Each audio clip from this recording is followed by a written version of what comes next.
Autobiography and Journal of Priddy Meeks. Several volumes devoted to Priddy Meeks may be found in the HBLL LTPSB. Present form courtesy Gene Carlson from Utah Historical Quarterly 1942 Vol. 10:145 FF edition by J. Cecil Alter. Harrisburg, Washington County, Utah Territory, October 22, 1879. And other dates and other years. Record of Priddy Meeks and his family, progenitors and posterity, up to this date, made from items of record and memory of P. Meeks and wife Sarah M. Meeks and their children. 1. My first wife was Mary Bartlett, being married in 1815. We had 4 children, Lovin, Eliza, Ave, and Elizabeth. My wife Mary died in Spencer Company, Indiana. Some 3 years afterward, I married Sarah Mahurin Smith, widow of Anthony Smith, on the 24th of December, 1826, by whom I had 5 children, Mary Jane, Stephen Mahurin, Huldah, Margaret Jane, and Sarah Angeline. My wife Sarah had 1 child by her first husband, Anthony Smith, Suzanne. Later entry Lucy Meeks, an Indian girl bought of the Indians by P. Meeks of Parowan in 1851, about 3 or 4 years old, and died May 4, 1874 in Harrisburg. Lucy was 26 or 27 when she died. I removed with my family from Indiana to Illinois in the fall of 1833 and received the gospel in 1840, as also did most of my family.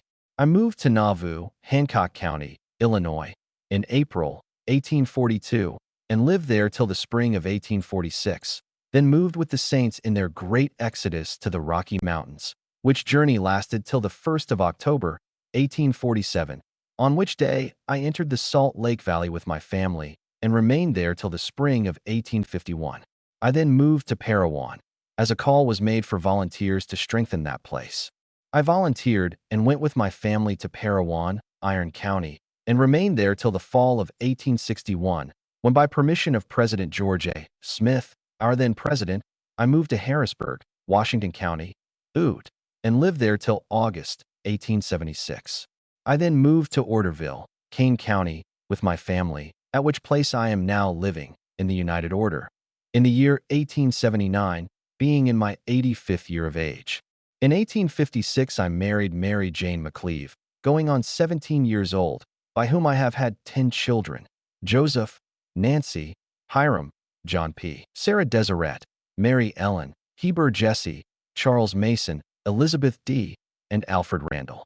I and my family have mostly lived a pioneer life, and for 39 years have been connected with them in all things and enjoying the blessings of the gospel with them also, and can testify knowingly of its truth and of its saving ordinances as revealed to Joseph Smith, having enjoyed them myself in the house of the Lord with my family to the fullest extent.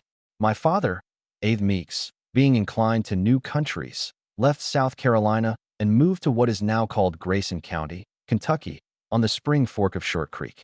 I was then about 2 or 3 years old. He had a great range to hunt in, not knowing the distance to any inhabitants west. He lived there 12 years, then moved to Indiana, for years after the country was surveyed by the government.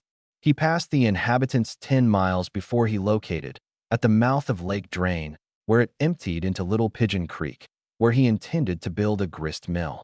There in the month of April, 1812, the Indians killed him, shot him in his own door, and wounded my brother, Ave, through the arm and knee, but he got well. Another version, written in later life, on the front fly leaves of the journal. In the year 1812, I, Priddy Meeks, was 16 years old. My father was then living on the frontiers of Indian Territory 10 miles from the inhabitants, aiming to build a mill for the future benefit of emigration. Some months precious my oldest brother, William, had moved up to where father lived and settled about 20 rods of father's house. I think about the 20th of April 3 Indians early in the morning crept up behind a fodder stack 10 or 12 rods in front of the door, and when my brother had got out of bed and passed out of the house and turned the corner with his back towards them, they all fired at him. One ball passed through his kneecap, another ball passed through his arm, about halfway from his elbow to his wrist. Another ball passed through the leg of his pants, doing no injury. The ball tore out a bunch of leaders out of his arm as long as my finger. They cut it off with a case knife. Meanwhile, father jumped out of bed, ran to the door to see what was up, and met an Indian right at the door who shot him right through the heart. He turned on his heels and tried to say something and fell dead under the edge of the bedstead. One Indian tried to kill Abe by flinging his tomahawk at him. It seemed like he was practicing by his not holding to the handle. He seemed to miss, and the hatchet would go past, and the Indian would run ahead to pick it up, and brother would run out of the way, and the Indian would try it again, and they played that game for some time. Mother seeing what was going on outdoors, and they shut up, and Abe could not get in, and the Indian trying to tomahawk him. She broke out of the house to help Abe. An Indian drew an axe on her, and as she hurried back, she picked up one of the loaded shotguns that was lying in the yard and told Brother William, "Run up to the yard fence and knock the Indian down," which drew the attention of the one who was trying to tomahawk Abe, while the one who was trying to burst opened the door to get in where Mother and the two girls were, who had snapped an empty gun at the Indian several times, but it happened to be empty. The Indians then took the dead one under their arms and started off with him. William followed them for another shot, but the Indians would drop the dead one and flank each way in order to get William between them, so he had to back out to save himself. Abe had hidden himself behind a high bank a few rods from the house where he stayed till the Indians went away. William immediately took his family and started for the settlement bareheaded and in his shirt tail, and all his family in a similar situation, not knowing the consequences of delaying time. That morning I had started from the settlements to go home and met William and his family about halfway in. He took the horse I had and pushed for the settlement, and I took his place with the family, all being still at the time. Now Abe came to the house, and father was found dead and mother crippled, probably with the axe the Indian drew on her in the yard, but she could not remember it. She and the two girls thought all were killed, but they, until Abe came to the house. He told mother and the girls to take the trail and try to reach the settlement if they could. "I never can get there. I shall have to die here. I will hide if the Indians come. I will kill one before they kill me. I shall have to die anyway." Mother said, "If you die, I'll die with you. I will not leave you." So they all started on the trail and went on a mile or so. Abe wanted to lay down and the rest go on. Mother said, "I will not leave you as long as you are alive." He thought they might save themselves by going and let him die, for he could not travel. She protested she would stay with him as long as he was alive. "Well," said he, "there is a nearer way through the forest, and Webb'll take that way. And if the Indians do follow us, they will keep the trail and not notice our trail where we turn off." They did so and went a mile or two and came onto two of our horses on the range that were always very hard to get hold of on the range. He said, "I think I can catch those horses." Mother said, "Go," and he hobbled along till he got his hands on them, and they never moved out of their tracks. They made bridles of hickory bark, and Abe rode one horse and the youngest girl the other, and carried a gun. The other two women walked and carried each of them a gun and reached the settlement in due time, but not without Abe wanting to get off the horse to lay down and die. But mother would not let him get off the horse, believing he never would have got in if he had got off the horse. But he got in and got over his wounds and made a very active man without any show of impediment whatever. All three of the Indians were killed before they got out of the country by the people who were scouring the country in search of them. 2. 3. The family then moved down to French Island Settlement on the Ohio River. At this time I think I was about 17 years old. Here in my 20th year, 1815, I married Polly Bartlett, who lived to have 4 children, 2 boys and 2 girls, and then she died. I lived single 3 years and married Sarah Smith, a widow woman with 1 child. Her maiden name was Mahiran. She is yet living and has had 5 children by me, 4 girls and 1 boy. All died young except 1 girl, which is a living. I married Sarah at her father's, Stephen Mahiran, in Grayson County, Kentucky, some 50 miles from where I lived in Indiana. I took her home and brought home my children, and she made a splendid stepmother. I don't know the date when we left Indiana, not having kept any records, but we moved to Illinois and settled in the out settlements of the country, being 60 miles to the nearest inhabitants west of us, a town called Vandalia. Here I had splendid hunting for honey and wild 4 game. Here I built a horse mill to grind corn. I owned 2 farms and was doing well. I had plenty of horses, cattle, hogs, and sheep. Polly Peterson, a neighboring young woman, said to me one day, "Mr. Meeks, I wish you would give me that colt." It was a choice colt, too. I said, "If you will give me the next thing I ask for, I will." In about 2 or 3 days after that, the colt laid down and died, and from that time forth my horses, Cattle and hogs died so fast I scarcely had time to take the hides off as fast as they died, until I saw that I should be totally broke up, and I had better get away from there while I could. In just 1 month from that day I started. Had the awfulest time I ever saw. I bought a pair of 3-year-old bulls. One was spiteful. I had to get help to get them in a 10-foot pen, with a partition to keep them from fighting, with their heads chained in front and their tails tied to the pen behind. Then took out a space of the partition between their necks sufficient to get the yoke on their necks and fastened it so tight that I never took it off until we had traveled some 200 miles. I stopped on the Illinois River 5 or 6 miles above Meridosha, a town on the river, a sicklier place I never want to see. Here I bought me a nice little farm and established a wood yard. Here I lost Huldah with the whooping cough, or in other words, she was killed by the doctors, whom I was opposed to having anything to do with her. Only the folks over-persuaded me, and I am convinced that his medicine killed her. Here, when the sickly season of the year came on, I visited many of the sick and was very successful in relieving them with roots and herbs. So much so that the community insisted I should quit work and go to doctoring. Such an idea had never entered my mind. I said to them that I knew nothing about doctoring. They said, "You beat all the doctors." That expression brought me to my studies, and I saw that it was a fact, and I could not deny it. I studied much to know what was my duty to God and to mankind and myself and family. I saw my weakness and want of education, being raised in the backwoods, without learning but little, only what I learned in the backwoods with my gun on my shoulder, having no correspondence with the bulk of the community and knew nothing of the ways of the world. Here was a trial, you may be sure, for me to come in contact with learned doctors. I would not know what to say and would appear as a dunce. About this time I had a letter from my brother-in-law, stating that he had important business and wanted to see me, and I must come immediately. He lived about 100 miles off in Macon County, Illinois. I went and left my wife sick, who had been sick for 2 years. Her case was so complicated that I did not know what to do. Neither did the doctors that had exhausted their skill without benefit know what to do next. When I saw my brother-in-law, whose name was Priddy, he said that he only wanted a visit of me. That was all.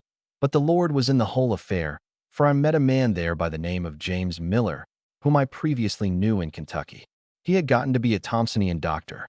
He told me I could cure my wife myself if I had Thompson's new guide to health. I traveled 30 miles with him, going home. I learned more from him that day than I ever knew before about doctoring. Arriving at home, I told my wife of the interview I had with Miller, and was going to buy the books that he recommended. She replied, "You had better keep the money to raise the children with. For if the skill that has been exhausted by experienced doctors could not cure me, it is not reasonable to think that you could do any better." But I could. See Addenda E, this issue of the Quarterly, page 44. Not rest satisfied until I got the books. And just 2 weeks to the day from the day I got the books, I put out into the woods to collect the medicine, and by following the directions of the books, I made a sound woman of her. This gave such an impetus to the anxiety of the people about my success that it seemed like going against wind and tide to withstand their influence, for me to go into doctoring. And from that time henceforth my labors began with the sick. I lived on the south side of the Illinois River. Shortly after this, I bought land at the bluffs on the north side, half a mile from the river, and moved over to it. 3 miles west of us, a new town was laid off called Versailles, right on the public road. I purchased a lot and built on it a good log house under the bluffs. There was a good sugar orchard on the land. Then I gave $100 for a second lot and moved up there with the prospect of abundance of sickness. Here we heard of the Mormons being lawless in Missouri and so full of witchcraft that they could get your money in spite of your lock and key. The tales were so big about what they could do we thought them supernatural beings, so we felt a little doubtful about it. About this time, I went to Quincy to enter land. Being too late in the evening to do business in the land office that night, I stopped overnight 6 miles short of Quincy, where there were several families of Mormons had just come from the expulsion of the Mormons out of Missouri. I thought if they stayed there all night, they would have my money before morning, just as sure as shooting, so I made up my mind to put my money in my bosom and lay awake all night, and if they did undertake to get it, I would fight like a wild cat. But no one came. On my way back, I stopped overnight with Captain James Brown, who had joined the Mormons. Here I left nothing unturned as regards to information about Mormonism. Both of us being baptized and old acquaintances, he told me he would be there soon with a Mormon preacher. I went home, and the time being set for meeting, I had everything ready when they came. it being a mile and a half from my place to where the meeting was held. Some trembled with fear, while others were anxious to hear. Some were very shy and wouldn't come nigh, and as much caucusing was done as ought to be done at a presidential election. Now, the first Mormon meeting was going to be held in the vicinity of Versailles, Brown County, Illinois, where I then lived. I went to the meeting on foot, that I might have no encumbrance. Intended to stick to the turf as long as meeting lasted both night and day, which would give me ample time to show their cloven foot, which I thought I was perfectly able to do. I felt like the milkmaid bragging in my mind what a victory I was going to gain over those poor deluded Mormons. Not was I any less disappointed than the milkmaid was when she let fall her pail of milk, and with it all her imaginary happiness. For Jacob Houtz, who was the preacher, had not got half through his sermon before I saw that I used the scripture like yarn that had never been knit into a stocking at all. I need not try to describe the emotion of my mind while at that meeting. Finally, when I went home, my wife was very anxious to hear about the meeting. I paused, hardly knew what to say, but to cut matters short I replied, "Sally, if the scriptures are right, the Mormons are right, and if the scriptures are right, we are wrong." This, of course, threw us into an awkward position, and she was very much opposed to Mormonism from reports. The Mormons held meetings very frequently in the vicinity afterwards, and I was very much in favor of their doctrines and attended their meetings very much against my wife's feelings. She would try to reason me out of it and would shed tears over it, which touched my tender spot. So I told her one day, "Cheer up and not cry." And we would fix up and go to Kentucky where her father lived and see all her folks and get away from Mormonism. It did not take long to get ready, the distance being about 600 miles by water.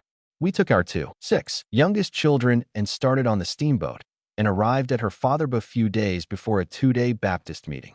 We were all Baptists by profession. 2 of their biggest preachers were there, who lived about 30 miles off. After meeting, I tackled the largest preacher with a scripture. I took the side of Mormonism, and the preacher denied the scripture before the whole congregation. I turned to the scripture and read it. He was so badly beaten he took sick and had to quit. He having an appointment on Monday 7 miles on his way home. He did not know that he would be able to fill it. I told him I would go with him to his appointment, and I had medicine with me and did all I could to help him out. I listened to him trying to preach, but he appeared very different from a smart preacher. Having finished our visit to my wife's father, we returned to Indiana where my people lived, where I had lived in that vicinity for 24 years before I moved to Illinois. Here I converted every one of my relatives to Mormonism. My older brother, Meeks, was a preacher in the Order of the United Brethren, and had the reputation of whipping out every sectarian preacher that would meet him on an argument. After hearing the principles of Mormonism explained as well as I knew how, my brother John said he would go 10 miles to hear us argue, for he said he was convinced that I was right and would be the first man ever found that could beat him on Scripture, he being a United Brethren and John a Baptist, and when we met he would hear me first, and when I was through he would not argue, but acknowledged. According to Scripture, I had the truth, and from that time forth, while I stayed, and for some time after I left, his whole influence was in favor of Mormonism. But, poor man, after a length of time he was overcome by the evil one, and fought the work until he died, which was not very long. And Brother John did the same way. My mother and brother-in-law Thomas Carter, with a large family, obeyed the gospel. So did my brother Charles with a large family, and all gathered to Nauvoo. After a trip to Kentucky to see her folks, we returned to Versailles in Brown County, Illinois, where our home was. We found considerable sickness among the people. One, a widow woman who had dyspepsia, was so bad she was given up to die by the doctor who had attended her for near a year and said she could not be cured. She sent for me to come to see her, which I did. She told me to try to cure her if possible, to do my best anyway, and if I killed her it would only be death anyhow, for she knew she could not live long if she did not get help. So I went home to prepare for doctoring her, and Dr. Van Deventer, who had given her out, hearing I was going to undertake her case, came to see me. "Mr. Meeks," says he, "you had better not undertake that woman case. That complaint cannot be cured, and you will fail, and you will lose practice by it. The remedy for that complaint is not known. Search had been made for it as far as ships have sailed on the ocean, and human feet have trod the soil, and the remedy is not found yet." I paid the woman 5 visits and made a sound woman of her. And what did I do? Nothing more or less than gave her a thorough course of Thompsonian medicine each time.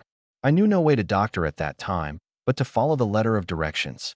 I had nothing but cayenne pepper and ginger for my composition powder and lobelia, and as I went along I gathered green sumac leaves off the bush, which answered well for canker medicine, and to make a tea to put the medicine in for her to drink. I mention this to show that we can get along without so many kinds of medicines as some would suppose. This circumstance being noised abroad brought me as much business with the sick as I could attend to.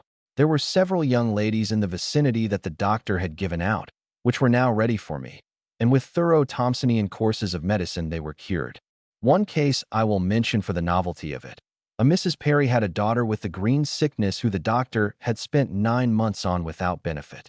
Her mother being very anxious about her daughter's situation, having heard of Dr. Meeks living at Versailles who cured everything he tried, she thought he must be one of the greatest men in the world. He was so far ahead of Dr. Van Deventer, she did not know whether she would know how to talk to him or not, but resolved to try. So she rode up one day to my gate and inquired if Dr. Meeks lived there. I said, "Yes, ma'am. Light and come in." I had been at work in the garden, but it being hot weather I was sitting between the 2 doors where I might be cool being in my shirt sleeves, bareheaded and barefooted. She finally came in and took a chair. She says, "Is Dr. Meeks at home?" "Yes, ma'am," I replied. She says, "Where is he? I would like to see him. He is not far off, I presume." I replied, "What would you have, Dr. Meeks?" She then gave the history of her daughter's case. By this time I thought I ought to let her know that I was the man that she was after. I said to her, "I am Dr. Meeks." It struck her dumb for a while. She came very nearly jumping out of the chair into the fire. She turned red in the face, and it was quite a time before she could speak. I was truly sorry for her, but when she recovered so she could speak, she said, "Well, I do not care how a man looks, so he can only cure the sick." And with 5 regular courses of Thomsonian medicine, she was made a sound woman, much to the joy of all of her friends. This shows what courses of medicine can do without anything else. From the time I became conspicuous among the sick, something like half of the sickness fell to my charge, and I was so successful to what Dr. Van Deventer was that if I had stopped there the next year, I should have had probably more than I could attend to. But the time came for me to gather with the saints to Nauvoo, so I left. But before I left, Lyman White, one of the committee for building the Nauvoo house, called me, and I bought 4 shares in the Nauvoo house. I have the papers yet, and I expect in the future days me or my children will possess it. In April 1842, I moved to Nauvoo and lived there till 1846, and then moved across the plains in 1847 in the great exodus of the saints to the Rocky Mountains. While living at Nauvoo, I suffered many inconveniences and persecutions and deprivations of life. Once in 1845, I was returning home from a business trip. While passing through Carthage, a mob took me and put me in jail where the blood of Joseph and Hiram Smith was to be seen, and kept me there till the sheriff, who was my friend, said he knew they could not hurt me by the law, but only wanted to persecute me because I was a Mormon. "But they may bother you, and so you cannot get off to go west this season." I had sent for Edmonds, a friendly lawyer who attended to the difficulties necessary to help us get off. The sheriff went to Nauvoo and filed a bond for my release, signed as security by Charles Price. John Van Beck came with the sheriff from Nauvoo and bought me a horse to ride home on. When we started from the jail, the jailer and the sheriff said, "Don't you look back until you reach the timber, or they might suspicion you." It was a task for me to keep my head straight, but I did accomplish it. Then we did not spare horse flesh much until we got home. I then had to wheel and cut to the best advantage to get away from my persecutors across the river. I had been working with William McCleary, brother-in-law to the prophet, making each of us a wagon to 8 cross the plains in. Mine was probably half done, but I had to drop everything to get away and give a 1-horse wagon for a 2-horse wagon that looked like falling to pieces, having no iron about it but the tire. I wedged and wet it with water, then put a light load in it. It was thought I might go 20 miles to a blacksmith shop. Supposed that $20 worth would fix it so I could get to the bluffs with it, having to leave part of my family in Nauvoo, with my house and lot, and all my furniture and stock and books, in fact everything that I had, and never got anything for it. I gave my interest in the wagon shop for a barrel of flour at a certain price, the overplus coming to me. I left instructions to turn it over to the ferryman to pay the ferry for some poor brother that had not the money to pay with. I crossed the river with my frail wagon and a pair of young bulls under the tongue. Their principal gift was in kicking, which they could do without taking sight or arrest, and could hit almost anything aimed at. If I had not an old pair of oxen in the lead that could not get away, Or if they could, they did not want to. I could never have managed the bulls so well. I started for Sugar Creek. There was the first camping ground for the Saints. While crossing over a ridge 7 miles from Nauvoo, we looked back and took a last sight of the temple we ever expected to see. We were sad and sorrowful. The emotions of our mind at that time I cannot describe. The thoughts of it almost disqualify me for writing, although so many years have passed away since that time. We got to Sugar Creek after night and found plenty of saints there, for they were scattered all along like sheep without a shepherd. This tried our faith, to start on a journey with such a poor fit-out and part of my family left behind. Here now I must pay a tribute of praise to my better half. She never left anything unturned that would contribute to our comfort either in body or mind. She neither murmured nor scolded.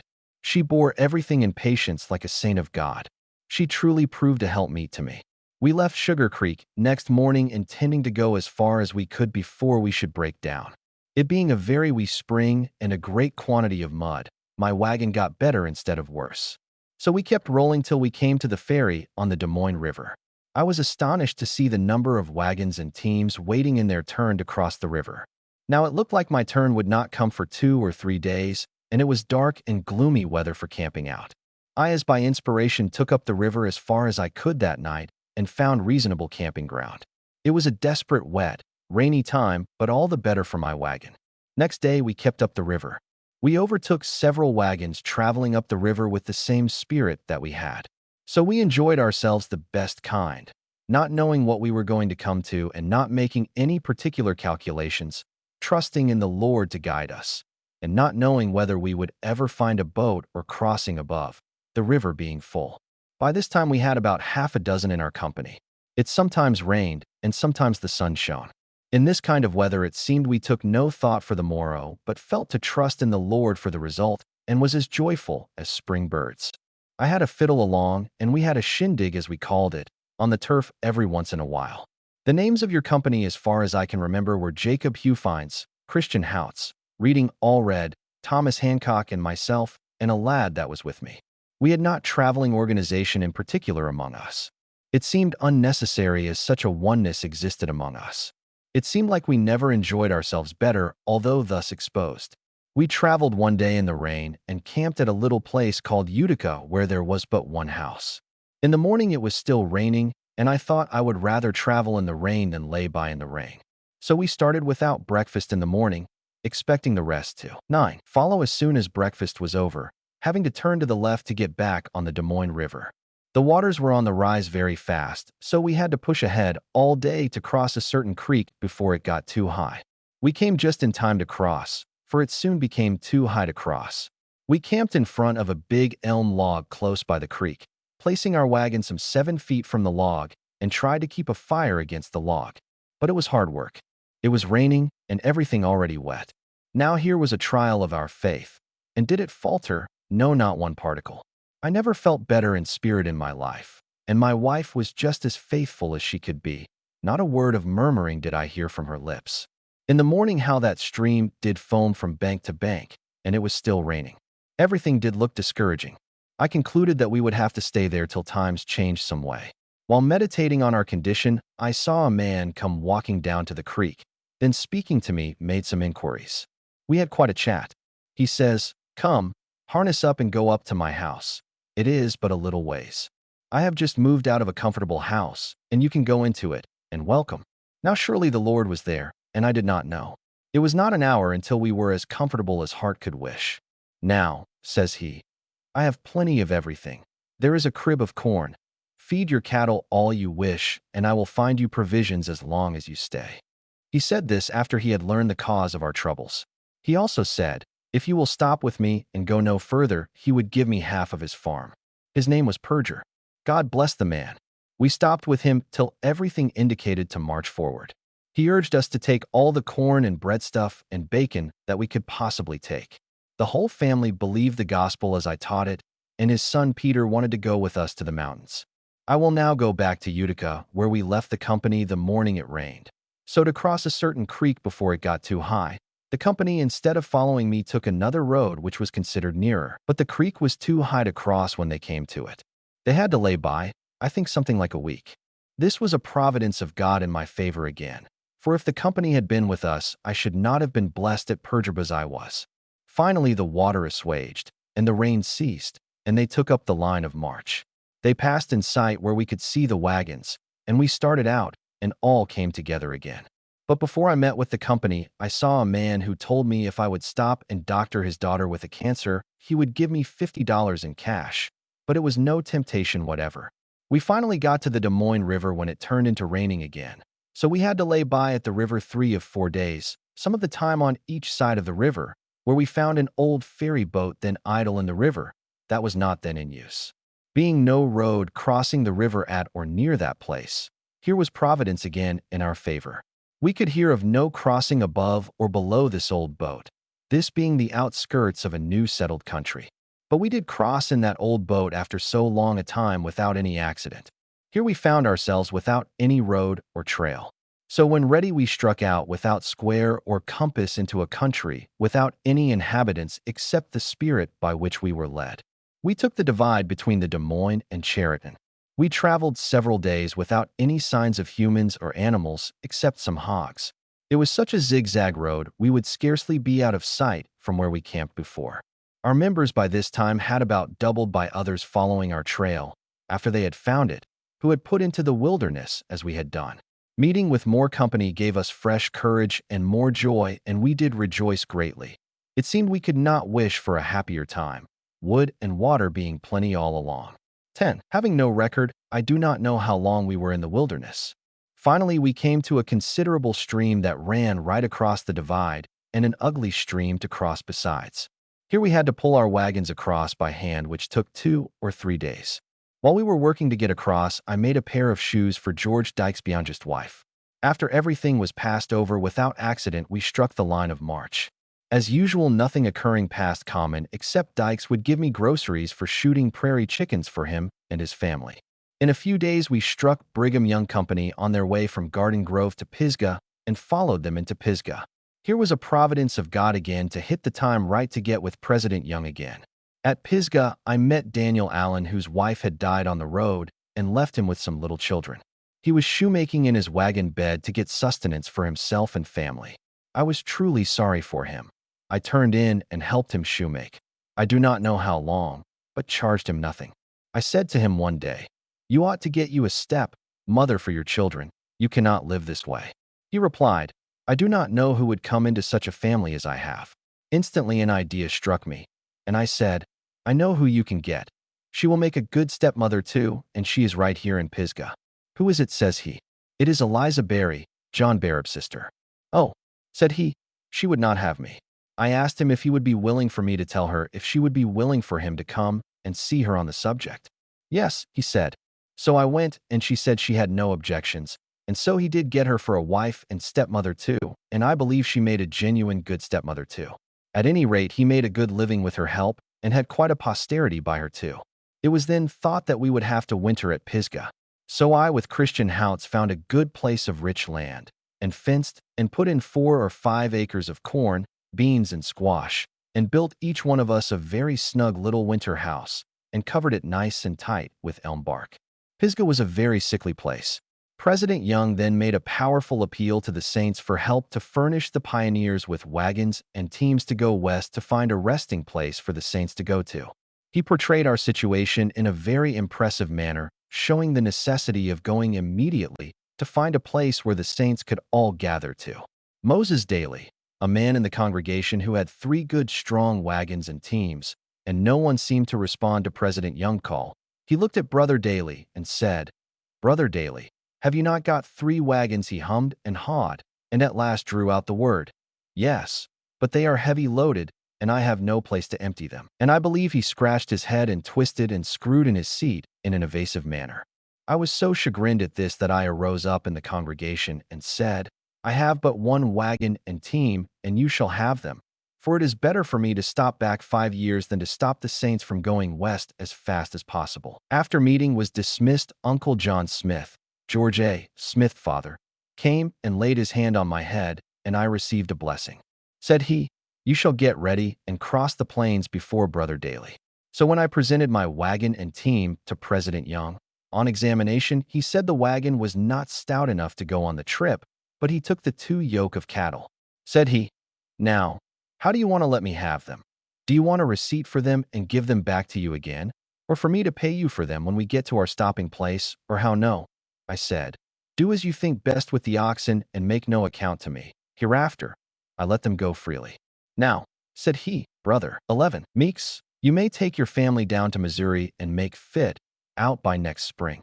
Although it was strictly forbidden for men to take their families down in Missouri. He also said, "Keep your eyes skinned down there, and if it gets too hot, bring your family back to the Bluffs." Mormon Battalion. Shortly after this, Colonel Allen came with a requisition from the government for 500 men to go to Mexico to help fight their battles. President Young put out a proclamation for the saints to gather at Council Bluffs, preparatory to making up the 500 men. Orson B. Adams, my son-in-law, had by this time joined me at Pisgah.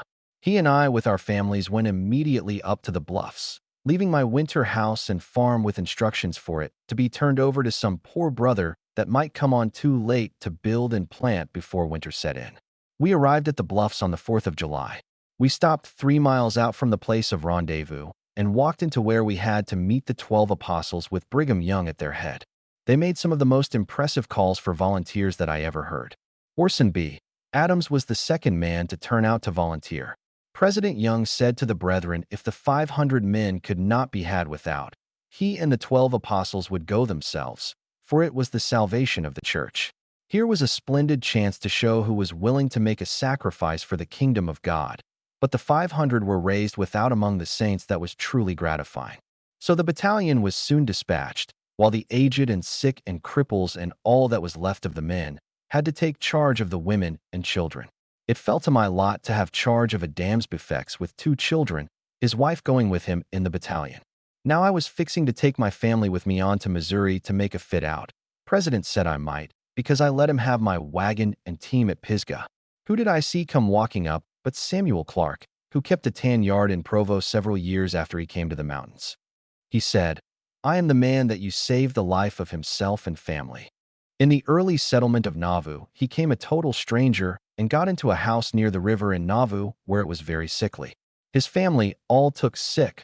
One died, and another was near dying, and the rest not able to take care of each other. My daughter went down to the river to wash, and heard of the conditions of the family of strangers that lived there. She found it no less miserable than it was represented. The girl was so near dead, she brought her home with her. She said they were all sick and had little or nothing to eat. I went straightway to the place and took 2 baskets of provisions with me, a little of most everything. I took medicine also, and all that I could I did for them, and soon had them out of danger. The little girl went home to her father. I charged them nothing for all that I had done. Soon as he got able, he moved off. I never heard from him any more until I saw him come walking up to me at the Bluffs. 2 of his boys went into the battalion, Joseph and Riley. When he came to my wagon at the Bluffs, he said to me, "If you have no objections, I want to put my wagons by the side of yours." He had 3 good wagons and teams, but no horses. So he came with his wagons and put them by my wagons. I told him I was going down to Missouri to winter with my family by permission from President Young. Says he, "If you will go too, for I intend to stay along with you." So we both went down in Missouri and wintered there. We stopped in the upper edge of Missouri at the Bluffs, 6 miles from the river, a most beautiful country, at a man place called Wilkinson. It was a smooth prairie country, excellent water, and a set of hewed house logs that we might put up to winter in. The bluffs here were lined with any amount of Chickasaw plums which were just getting ripe, and a large amount of 12 elderberries in right order for making wine. And we turned in and made 80 gallons of wine. We put 150 pounds of sugar in it, which made it splendid, and it proved the means of making a fit out in the spring. There was a Gentile named William Slusher who lived square in on the river from where we were. He came to see us and told us to move down to the river to his place. Every facility would be greatly in our favor if we would, so we fixed up and moved down. It was not getting late in the season. "Now, gentlemen," said he, "my corn is not all gathered yet. There is some quite good roasting ears among it, and there are cucumbers in it. You are welcome to all you want." So we honored the invitation by helping ourselves. Close by was a grove of slim cottonwood timber, just suitable for house logs. We would haul a whole tree at a time, and we soon had house logs enough to put up each of us a room within a few rods of his dwelling. There was an island in the river close by which was full of rushes and but a little ways to swim the cattle in, and they come out fat in the spring. I had the care of Orson Adams' family and all his stock. John Henderson, a lad which I had raised from a child, whose parents were dead, was a good boy, both truthful and honest. I do not know how I could have gotten along without him. He caught all the fish we could use. Here Brother Clark and myself lived as one family, keeping no accounts between us whatever. Here we lived all winter, although mixed up with as rough a set of people as I ever lived among. Slusherbaus was ever open for gambling, drinking, horse racing, card playing, frolicking, and gossiping, which opened a good sale for our wine, which brought the money. Although they were just as kind to us as they could be, they would trust us for anything we would name. They seemed to venerate us, than otherwise, but we kept on our watch, knowing what we were about. We did not mix in with them in their wickedness, but were friendly with them. Finally, springtime came, and I took my wife and went away down into Missouri and traded off our feather beds and such things as we could, and got corn and came by a grist mill and got it ground. It being a very sickly season, I helped to get a fit out by doctoring. My oldest son, Lovin' Meeks, was living in Missouri at the time, but we could not find exactly where he was at the first trip, he having no family. So after we returned home with our fit out, we went the second trip in search of him. When found, he agreed to go with us up to the bluffs to see the rest of the family. He, having no idea of crossing the plains with us, left his business unsettled. He finally concluded to cross the plains with us, but the next spring returned to Missouri and died. Now my little old wooden wagon that I had come in from Nauvoo would not stand a trip across the plains. I started off to trade it off for a good wagon.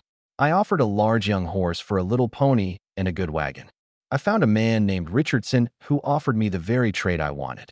But a monetary impulse struck me with such force I could not accept the offer. Why, I could not tell. When I got home, my wife says, "Have you found any trade today that suits you?" I answered, "Yes, but I did not trade." "Why not?" said she. Because something almost as plain as words instinctively said, "No." I found out afterwards the cause, as I was told Beeson Lewis took the same bargain from him and went to the Horn 5 with the property, and an officer followed him with a writ and took the property, and he had to wait until the next season. But I cut and wheeled around among the people until I found Jesse Harmon, a good saint who I believe was counseled to wait until the next season. He let me have a wagon that was fitted up in Nauvoo on purpose for crossing the plains, with large projections on either side of the 5 Elkhorn River, eastern Nebraska. 13. Top of the bed, with very high wagon bows. I did not want a better wagon, and he took my little wagon and 40 gallons of wine to boot. Now I was just fixed to my notion, in wagons and teams except one ox. When Brother Clark learned that I lacked an ox, he says to me, "Brother Meeks, I will give you an ox." He could not see how he could get off that spring when there was nothing in the world in the way if he had just had the spirit of it. He had 3 good wagons and teams and was not enthralled anyway. Here was another providence of God in my favor in fulfillment of what Uncle John, as I called him, said to me in Pisgah when I gave up all the wagon and team that I owned to fit up the pioneers. Now I was ready to go to the Horn, where we were organized to cross the plains. When I shook hands with Brother Clark on starting, he cried like a child and never would have paid for the ox he had let me have. With a glad heart and joyful spirit, we moved off and reached the Horn in good time, and when the time came, we were organized into Jedediah Grampundred and Joseph Bates Nobelevty and Josiah Millerton. They were all 3 as good men as were to be had anywhere.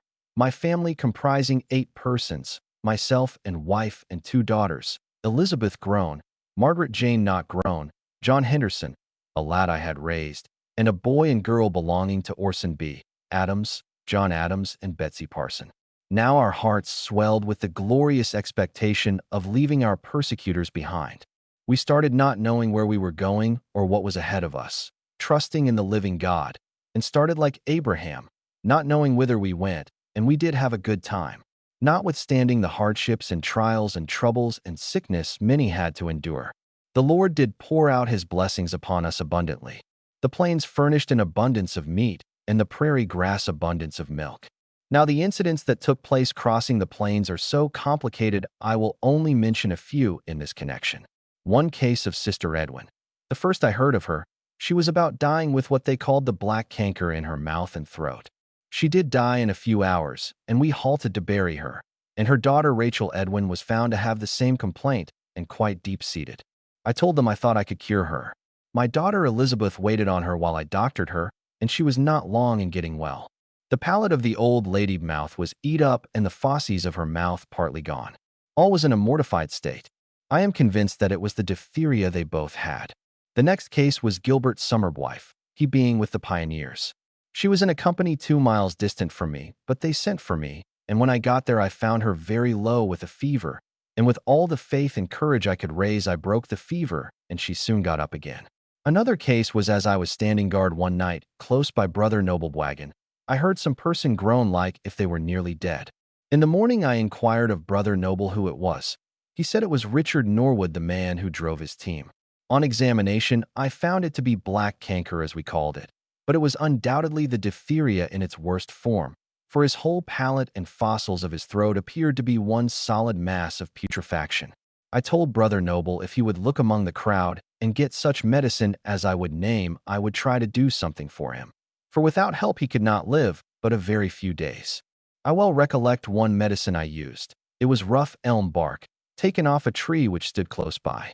It is one of the best antiseptics in the compass of medicine. In the first settling of Kentucky and Indiana, we used to put our hog lard and bear boil in large troughs. We would sometimes have maybe 50 gallons at a time. It would sometimes turn green going into a state of putrefaction. We would take the red or rough elm bark in long 14 strips and lay it lengthwise in troughs, and it would take all the smell and color and taste of putrefaction out of it and render it as sweet as any other oil. I will just say that he was cured in a much shorter time than I could expect. So we all moved on in order again. The Lord had his eye on the end from the beginning. To illustrate, I will relate an incident which took place on the plains, the blessings resulting from which are visible to this day and will be in all time and in eternity. We had a stampede on the plains and lost 62 head of cattle which we never did find. We laid there 8 days not having team enough to travel. But knowing we must move on or perish, we mustered up all the available teams possible, and that was 1 ox. President John Young was minus 1 ox, he and I being entire strangers. He heard that I had a cow that would work, and when he found me, he said, "Brother Meeks." "Yes, sir," I answered. "Well, we are now organized for traveling. If I had 1 more animal, will you let me have that cow to fit me out?" I replied, "No." At this his countenance fell like a blaze just put out, but says I will tell you what I will do. I will let you have a good ox, and will work the cow myself. As she is heavy with calf, I would rather work her myself." At this he brightened up like a fire in a stubble field, so we all took up the line of march full of the spirit of rejoicing. And while I am speaking on this line of providence resulting from me letting President John Young have an ox, I will trace that line out far enough to show that a person will never lose his reward for doing good. So we left the Horn, I think in April, and took until the next fall to get into the valley. I arrived in the valley on the 1st day of October, 1847. I have already mentioned some incidents that took place on the plains. I may mention some more hereafter. Now we felt good and happy with the idea of leaving our persecutors 1,000 miles behind. Now the Salt Lake Valley had a beautiful rich soil and well supplied with good water. We went to work under the wise counsel of President Young and the 12 apostles, although they had returned to the States for their families, and I believe we did our best, generally speaking. Finally, the crickets came so thick it made the earth black in places, and it did look like they would take what little we had growing, which looked nice and flourishing. Now this was another trial, although my faith did not fail 1 particle, but felt very solemn on the occasion our provisions beginning to give out. My family went several months without a satisfying meal of victuals. I went sometimes a mile up Jordan to a patch of wild roses to get the berries to eat, which I would eat as rapidly as a hog, stems and all. I shot hawks and crows and they ate well. I would go and search the mire holes and find cattle dead and fleece off what meat I could and eat it. We used wolf meat, which I thought was good. I made some wooden spades to dig segos, 6, with, but we could not supply our wants. We had to exert ourselves to get something to eat. I would take a grubbing hoe and a sack and start by sunrise in the morning and go, I thought 6 miles before coming to where the thistle roots grew, and in time to get home I would have a bushel and sometimes more thistle roots. And we would eat them raw. I would dig until I grew weak and faint and sit down and eat a root, and then begin again. I continued this until the roots began to fail. I then turned my attention to making horn combs out of horns. I got 2 5-gallon kegs in a sack and threw it across the saddle, and away I went peddling combs for buttermilk and clabber among those who were out with their stock for the milk. I continued this until I heard Captain James Brown had bought out a mountaineer of a large herd of cattle some 40 Ogden miles north of the city. I went there and bought a horseload of cheese which we ate without bread or meat. 6 Sago Lily, Utah State flour. 15. Now everything did look gloomy. Our provisions giving out and the crickets eating up what little we had growing, and we 1,000 miles away from supplies. When Sunday came we had meeting. Apostle Rich stood in an open wagon and preached out of doors. It was a beautiful day and a very solemn one too. While preaching he says, "Brethren, we do not want you to part with your wagons and teams for we might need them," intimating that he did not know but we might have to leave. That increased my solemnity. At that instant I heard the voice of fowls flying overhead that I was not acquainted with. I looked up and saw a flock of 7 gulls. In a few minutes there was another larger flock passed over. They came faster and more of them until the heavens were darkened with them and lit down in the valley till the earth was black with them. And they would eat crickets and throw them up again and fill themselves again and right away throw them up again. A little before sundown they left for Salt Lake, for they roost on a sandbar. A little after the sunrise in the morning they came back again and continued that course until they had devoured the crickets, and then left Sinai and never returned. I guess this circumstance changed our feeling considerable for the better. Hunting wild game. Although I could not tell what to do next, it all at once came into my mind to go into the mountains and hunt wild game. I told my wife of it. She said she rather I would not go. She said, "You are unacquainted with the country, and you may get lost or the Indians may kill you." I said, "We cannot live this way, and I used to be a good hunter, and I believe the Lord will bless me with good luck, and I will trust in him like old Lehi and try it." I was not long in starting by myself without even a dog to go with me, on a 3-year-old horse that I was unacquainted with almost nothing with me to eat. And as the proverb is, "It brit hog or die." I started alone. My family stood in the door and looked after me as long as they could see me, thinking they might never see me again. But I started, and when I would look back and see my family standing in the door looking after me, you may be sure it touched the tenderest spot in my heart. Tears trickled down my cheeks, but the momentary impression urged me on, as much as to say, "Go on, you will be blessed." Here, with a solemn feeling, I pushed ahead some 10 or 15 miles and stopped at a spring for noon. While there I heard horses' feet coming. I looked and beheld Brother Guston, a neighbor of mine who had heard I had started in the mountains to hunt. He wished to go with me and took my track and overtook me. Then I felt glad and received it as a providence of God. So we traveled some 50 or 60 miles until the second night and camped with a perpendicular wall of rock behind us and a little stream of water in front of us. I saw something walking right in the light of the red clouds. It looked to me just like a man walking straight towards me. By this time it was light enough to see to shoot. But we never thought of shooting, for we thought it was a man until it turned its head another way to look, which threw it entirely out of shape for a man, and behold, it was an elk. You may be sure we were ready quick with our guns. It walked up in good gunshot of us, and turned broadside and stopped, and it happened so that we both fired at the same time. I did not know that he had shot. He did not know that I had shot. Neither of us heard but one report. However, the elk dropped in its tracks. We ran to it, and shot it in the head to make sure of it. Now we did rejoice exceedingly, believing with all our hearts that the Lord sent that elk right straight to us to furnish our wives and children with food, who we had left behind with little or nothing to eat. We fleeced all the flesh off from the bones and dried it on a scaffold. It was very 16 fat and weighed we thought about 400 pounds. When well dried we sacked it up and had all we could well carry home. And while reclining on our elbows resting ourselves and taking a bite of our elk meat, we discovered 2 men riding directly towards us. We were somewhat surprised to see 2 white men 60 miles, as we supposed it was, from the city. They rode up and spoke to us very gravely, as we had no knowledge of each other, but soon found out we were all brethren from the Salt Lake Valley. Their names were Amasa Russell and Morris Snedeker, and they had been out hunting and killed nothing and were nearly starved. That morning they had boiled some weeds in water and ate what they could, the last they expected to eat till they could get home. I said, "Go with us to our camp. We have plenty of meat." Brother Snedeker said he thought it was the prettiest word he ever heard. So when we got to camp, we feasted high, having the marrow of the bone for butter and the fleeced ribs broiled for bread. Now who cannot see the hand of the Lord in all this narrative, for these two brethren as well as us? For we gave them some 10 pounds of dried meat, and told them to hunt longer and try to get some to take to their families. We went home rejoicing with plenty of food for our families. It was nothing short of the kind of providence of God that attended our steps through the whole trip, and to this day my heart swells with gratitude to Him for it. Although it took place 34 years ago, here the famine was so sore before I went in the mountains to hunt. My wife went to Sister Sessions, a very prominent woman among the sick women and a very good woman too. I think if it had not been for her husband, he was thought to be a great miser.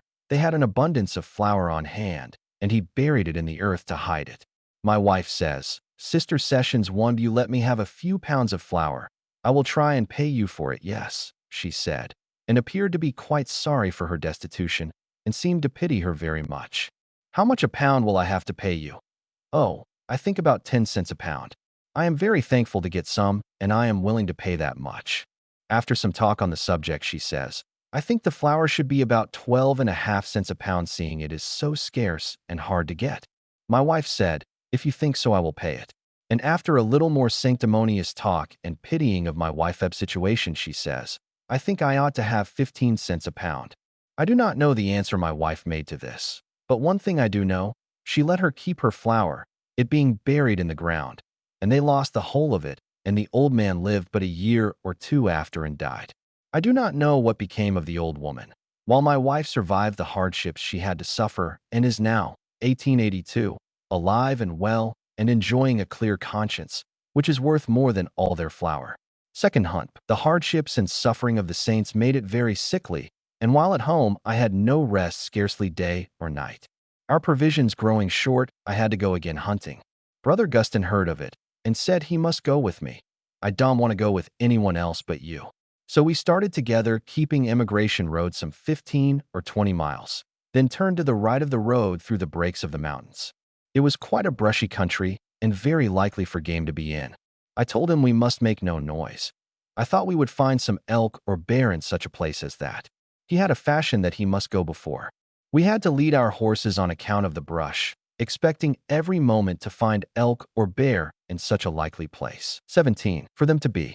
He suddenly dropped his bridle reins and slipped along a few yards. He up with his gun and fired. I made sure it was an elk or bear and was instantly by his side with my gun ready for another shot if needed, which is the rule in hunting. "Now," he says, "I guess we have got camp meat." I says, "What did you shoot at?" He said, "A hawk." Oh, I was vexed.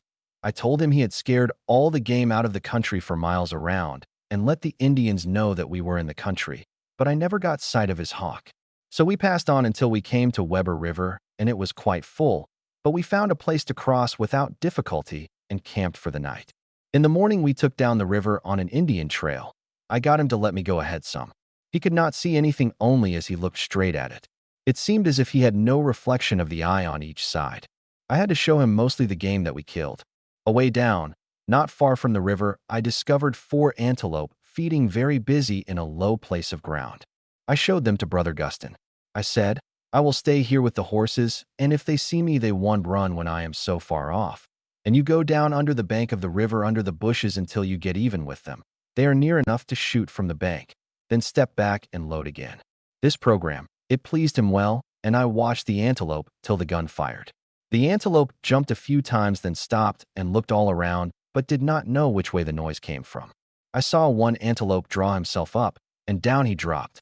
There is one safe, thinks I. I thought the time long for the next shot, but bop it came, and down went another antelope. There are 2 safe now, thought I.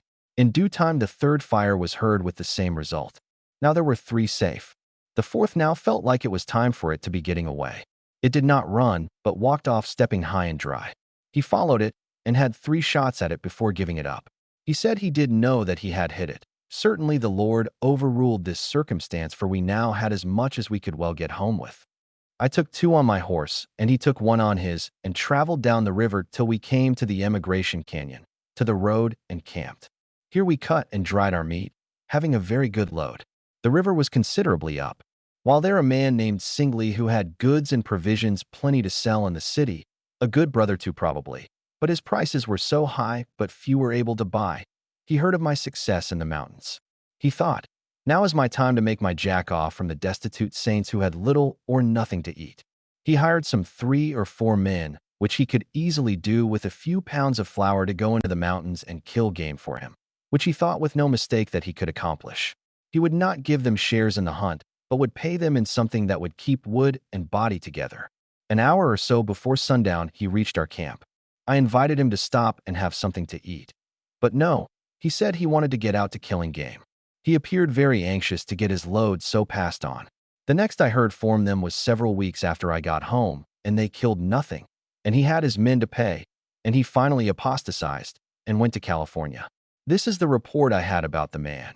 And this is another instance of the interposition of God providence in favor of them who are trying to do right, and his displeasure with the covetous. We got home rejoicing without difficulty and found our families in very good condition for more food. The third hunt, Orson B. Adams, my son-in-law, came and said, "Father, I want to go with you the next time you go hunting." I was pleased with the idea of his going, for he was a 18 good hand at almost anything he goes at, and I found it necessary to go again, for food was about gone, for I don't know how many we let have a little. For my wife had as much benevolence as I had, although I had but little rest from waiting on the sick day and night. I was like the old mule, always worked down, but never give out, for which I must thank the Lord for his blessings upon me, my hardships and sufferings notwithstanding. So Brother Adams and myself started on my third trip hunting. We took 4 available horses and pack saddles and equipage for packing, and John Henderson, a lad I had raised, to attend to camp duties. We 3 each rode a horse and had 1 extra for packing. Brother Adams says, "Father, which way shall we go?" said I. My mind seems to soar away over the mountains and drop down in the valley at the foot of a great mountain that I think is full of antelope. I then thought of Uinta Mountains. I had heard by some means that there was antelope in that country. I gave him a program of our journey until we came to antelope, as I could see it in my mind bay. We had but little to take with us to eat without robbing our families, and we did not want to do that. I said, "We will keep the emigration road until we get to Weber River, and then take up the river on the east side till we come to a good stout creek. It is now called Silver Creek. And take up that creek till it begins to be small. Then pass up a left-hand fork to the head and pass over, and turn down into a valley where I think there is plenty of antelope." So when we got to the Weber, in a beautiful grassy plain, we saw a small antelope standing looking at us. It must have been 300 yards off. We needed it badly for camp meat. Orson couldn't see how we could get it. Nothing between us and it but grass, and it was wild. "I can tell you how," said I. "We will let the horses stay here feeding around with us. You take a gun in your hand and get on your hands and knees and travel like an animal feeding, but don't go straight towards it, but nearer all the time." He succeeded and brought it back with him when he came. So we fixed up and started rejoicing in the providence of God as manifest in this case. We took 3 or 4 days traveling before we found antelope according to the program I had made, and we left the headwaters of the Weber stream and turned over onto waters that ran the other way. We were in sight of a valley full of antelope. We could see them a mile off. Orson could hardly wait to get down there. We soon came to good water in the valley and struck camp, the sun about an hour high. We told John to attend to camp duties, and we would take a round and see what we could see as late as it was. I told Orson to take his course, and I will take the other way. We returned in due time. He had killed 2 antelope. I shot 2 but failed getting either of them. In the morning, as soon as it was light enough to see to try them, we started out saying we will keep together until it gets light enough to see to shoot. We went east about 3/4 of a mile. We came right on an Indian lying right flat on his belly with his head the other way. We were close on him before he knew we were there. He was watching a herd of antelope not far off. He seemed to take it very cool and got up and appeared friendly and must look at our guns. We looked at his, which was a shotgun. It was now sun up, and he pointed to the antelope for us to go after them, and we pointed for him to go, so we took our different courses for hunting that day. I got 3 antelope and were brought to camp. So it was thought wisdom for me to cut and dry the meat and Orson to do the balance of the hunting. He hunted 2 more days only, and we had more meat than we could carry home and hung some up in the quaking ASP sapling out of the wolves' reach for some poor hunter or Indian to find that probably might be starving. We had at 19 least 1,200 pounds of the best kind of meat. The hunting that was done was about 4.5 days, all told. Orson Adams killed one black-tailed buck, the largest deer I ever saw. We both, together, took the second trial before we could get it on a horse to take to camp. We had a large Spanish blanket. I reveled thread out of it, and made a needle out of a stick with my knife, and made an eye in one end, and threaded it with the reveled thread, and sewed the blanket up all but about a foot in the center, and filled it with dried meat, as full as it would hold until it laid about straight on the pack saddle, and lashed it on with a lariat. Then tying some to each side of the pack saddle, and then loaded the other horses as much as we could to do justice, and then could not take it all, and started home, a due north course, and struck the Emigration Road, east of the Cave in Rock, Echo Canyon, at the head of the Emigration Canyon, intending to camp there overnight, but found no water there, so we had to travel down the canyon until we found water, as we and our animals were famished for water. Now it began thundering and lightning, with dark heavy clouds rolling up, and soon commenced raining, and so dark we could see nothing only when it lightened. Our prospects did seem dismal. We were bound to have water before we camped if it took half the night. Our horses kept the road, and as by inspiration, walked very lively. Adams, riding foremost, came to a crossing of a branch. The horse suddenly stopped, bent down his head, and went to drinking. He hollered, "Here is water." The animals, crowding in, went to drinking. Then came a flash of lightning that showed to us a cave in the rocks a few yards from the creek. He shouted out, "I see a cave in the rocks close by." "7," I said.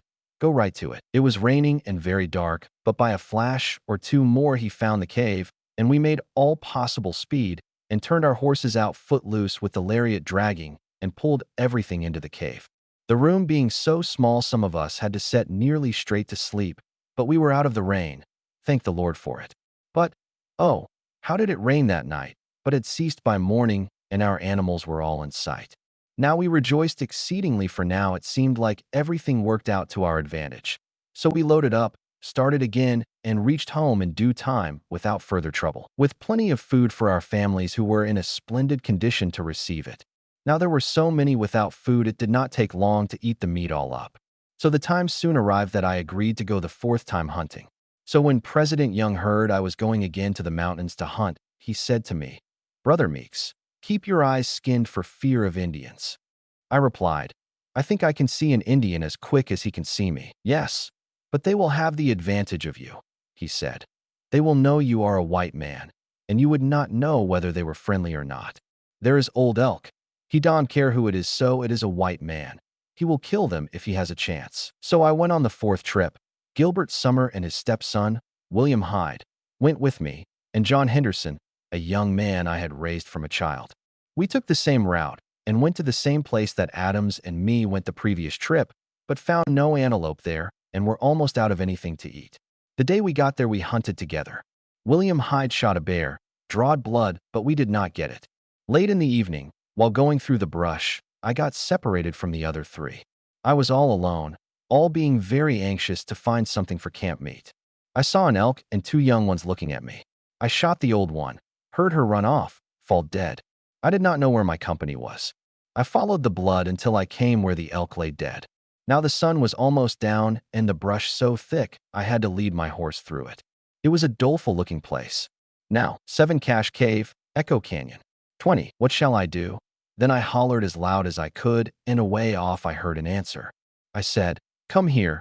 They had heard the gun but did not know but that I was killed by an Indian. They came with all speed, you may be sure, and rejoiced to find we had camp meat. But what shall we do now? Here lay a great animal, and it nearly dark, and we must get water, and did not know how far off it was, and had brush to pass through. However, we all four went to butchering as fast as we could, took the hide off and got it quartered, and slung it across the horses, and got to water in the dark, and was thankful it was no worse than it was. It rained some that night. We spread the elk skin on some poles over us in the morning. I did not feel right in my mind, somehow. In fact, I had not felt on the whole trip as I did before, but thought I would tramp around the range and see if I could find track of any game. I came across a little back-tailed deer and killed it. It looked like a lost sheep that did not know where the herd was, and I think it was the case with it, for there was but little sign of game to be seen. So next morning we started to go over the waters of Bear River, and we struck the Emigration Road at the Cave in Rock just in time to see the 12 and their company pass. So we passed on and happened to get in company with Dimmock Huntington, Thomas Willis, Augustus Dodge, and Al Huntington, who had come out to hunt. We all went on to the waters of Bear River and hunted until we were tired and made a pour out. Game scarce and very wild, but we all carried something home with us. While there, I went on foot and alone some distance from camp, and the first thing I saw then was a parcel of Indians coming through a gap in the ridge as hard as their horses could go. Seemingly I did not like it, but stopped still until they came up. They did not quite run over me, but their looks and gestures were hostile. They halted and took a look at me and said something I did not understand. I eyed them closely and thought they were the two I had seen in the valley. I tried to make them understand that I was a Mormon and from the valley and was hunting antelope. After consultation, they gave me to understand that I might hunt antelope. I do believe they intended killing me, but the Lord changed their minds, so they did not harm me, and I have always believed that I ought to have taken President Young's counsel he gave me about Indians before I started. The way they approached me is the way they do when they intend killing a person. So when we came to Weber River on our way home, we had to swim it. Here now was a dangerous job to get across, to sit on our horses and swim over not knowing whether our horses could swim or not, but it was all the chance. So we put in as high up as we could so as not to come out too low down the road slanting down the river, which was in our favor. So we started in one at a time and all got through safe, and the next day reached home all right. Now this whole trip was not characterized by the same feeling and everything else that the other 3 trips were, but the Lord preserved us, and we all got home safely. When I got home from my 4th trip, John D.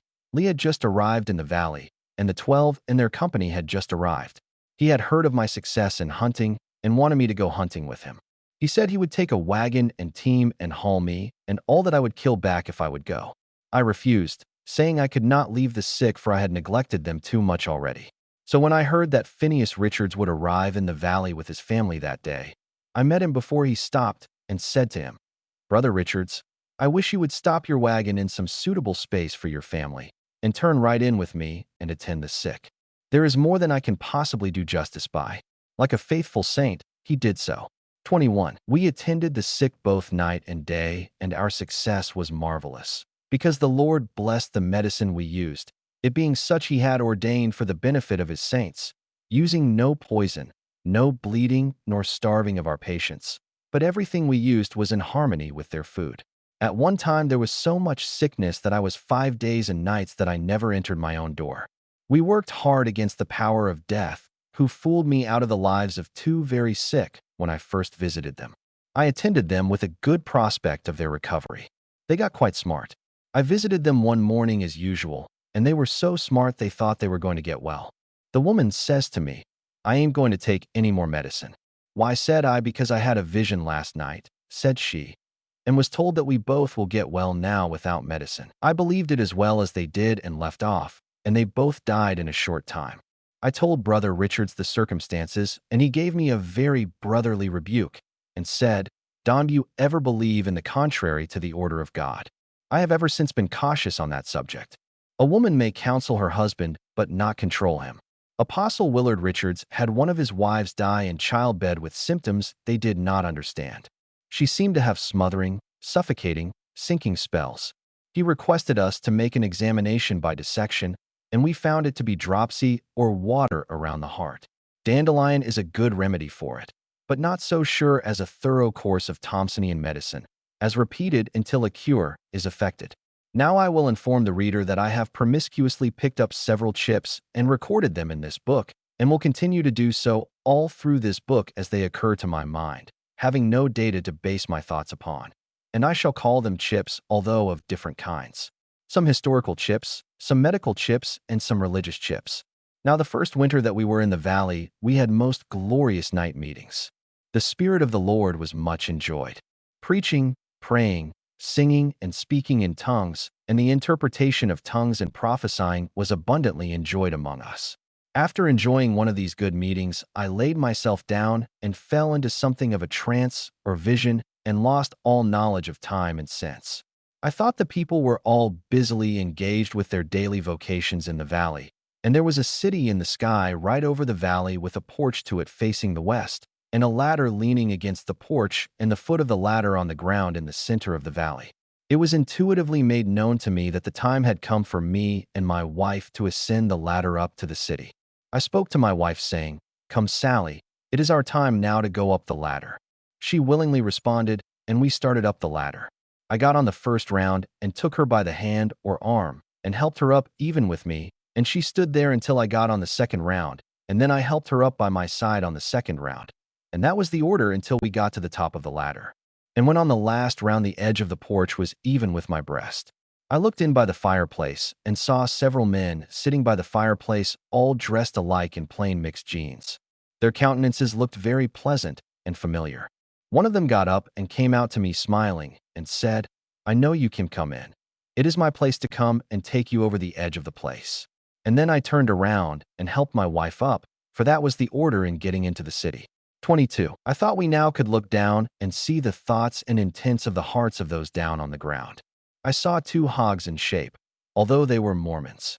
One was a large sandy-colored hog with large lopped ears which I thought represented or was Amasa Lyman, although I never would receive it in that light until I was obliged to. I had so much confidence in him. The other one was a small round-bodied, well-made hog, more lively and quick-motioned than the other, and not so sandy-colored. Yet I knew they were Mormons. But who the little one represented, I had no knowledge. I knew their thoughts and the intents of their hearts, and that was to get into the place of the first presidency, whom I thought I saw lying on a blanket apparently asleep on the ground. I saw only two. Those two hogs went and tried to root them off their blankets so they could get in their places. They would start them with their snouts to roll out, but before they could get them out their snouts would slip up, and they would roll back again. The blankets being a little basoning in the center, the hogs would then make much of them and rub them first one side and then the other. Like a cat by the way of reconciliation for fear they would be disturbed at their conduct. I could see their thoughts and the intents of their hearts, which was nothing but deception. They tried it several times, but failed every time till they gave it up and started off. They appeared to be disappointed and disheartened. In a little while they came to a small tree. I saw their minds change. I thought they had claws like a cat, and they reared up against the tree and tried the strength of their nails, thinking they could get them off their blankets with their claws if they could not with their snouts, so they turned back and tried it. Oh, how they would rub their sides against them, first one side and then another, with the most powerful pretensions of friendship that was possible to use, but could not succeed. They finally gave it up and started off never to return. At that instant they began to get poor. The large one was the poorest hog I ever saw. His back was round like a rainbow, and his ears lopped down almost to the ground. He was the ugliest hog I ever saw. In that condition they went off, and the first thing I knew I was at home. But the person that was represented by the little hog, I never did see anyone that suited the figure as well as William Godby, but I dommed know as he is the one. In this connection, I will relate another visionary incident while living at Parowan. Simeon Howd got badly poisoned with strychnine, so that he had to have his thumb amputated. But that did not seem to stop the poison from ascending up his arm and going down into his vitals, which would prove fatal. He sent for me and said to me, "Brother Meeks, if you cannot save me, I am gone. For if the poison gets into my vitals, it will kill me. It is now to my shoulder." Never knowing Lobelia to fail in a case of poison, neither indeed in any other case, in full assurance of faith, I went to work and gave him several thorough courses of Thompsonian medicine. And in 3 or 4 days he was so much better that we all believed that nothing more was needed as the poison was checked. He felt about well. I thought the job was completed, and I went home. The second night after this I went home. A strange young woman dressed in white appeared to me and said, "I am sent from the other world to tell you that if you do not double your diligence on Brother Howd, he will die, for Satan is trying to kill him." I said, "Did you say that you came from the other world?" "Yes," she replied. "Do you know anything of Calvin, Smith, who was president as Parowan and has been dead about a year?" "Yes, I came from where he is." I said, "How is he getting along?" She said, "First rate, but he is mighty busy." "What is your name?" said I. She said, "Sally Ann." But the other part of her name I either 23 forgot or did not understand. I could not repeat it in the morning. She said she had 2 cousins here and wanted to visit with them while she was here. I asked her their names. She said, Julia Thompson and Sarah Smith, both daughters of Horace Smith Fish, who lived in Parowan. I said to her, "You must not be out of my presence while you are here." That order was given to me by inspiration, but I will tell you how we can do. I will go with you, and then you will be with me all the time." It was known to me instinctively that I was responsible for her while she stayed here. So we both went to where each woman lived, but did not get an interview with either of them. But the cause I did not know. There was something dark about, and we went back to my house. She said, "Now come with me. I want to show you a pretty building." We entered the beautifulest building that I ever saw. It was spotless white inside. It needed no candle to give light. It was unfurnished, no furniture or anything else in it. She said nothing about who would enjoy the building. She showed me several rooms or departments, all exceedingly beautiful. "Now," said she, "I am ready to go." And I said, "Go." And soon as daylight, I went to Brother Howd. I doctored him about as much as I had done, taking the same course I had done before, and he was soon well and lived about 25 years afterwards. So when I told Sisters Thompson and Smith what she told me about being cousins, they said, "We know who it was. It was Sally and Chamberlain who died 14 years ago at their home not far from Nauvoo." I mentioned the interview we tried to have with them. They both said they were troubled that night and could not sleep and thought that there was someone there who wished to see them, and got up and lit a candle and searched the house and went out of doors and looked around but could see no person. Now from this woman I learned two important facts. One is when a messenger is sent to anyone, they are responsible for them as long as they are with them. The other was that the principles I aimed to doctor on is correct. If it had not been so, she would have to change my course instead of telling me to double my diligence. Lobelia the Marvelous. Sister Daniel Tyler, while living in Nauvoo, got desperately poisoned by rubbing red precipitated mercury on her skin for the itch, not knowing the danger. She put it on quite plentiful. He came for me about midnight. I just gave her a few courses of Thompsonian medicine, and it was not long before she was well. We need to know but little about the patient, only to know that they are sick, and but very little difference what the complaint will be. Thorough courses of regular Thompsonian medicine will seldom, if ever, disappoint you in performing a cure. It will remove obstructions wherever found in the whole system and restore a healthy action wherever needed. It does act like intelligence, always in harmony with the living intention of the system, which is to remove obstructions from the system of whatever name or nature it may be. I sometimes look upon Lobelia as being supernatural, although I have been using it for 46 years. I do not know the extent of its power and virtues in restoring the sick, and at the same time perfectly harmless. It is undoubtedly the best and purest relaxum in the compass of medicine. That is the reason it is so good in childbed cases.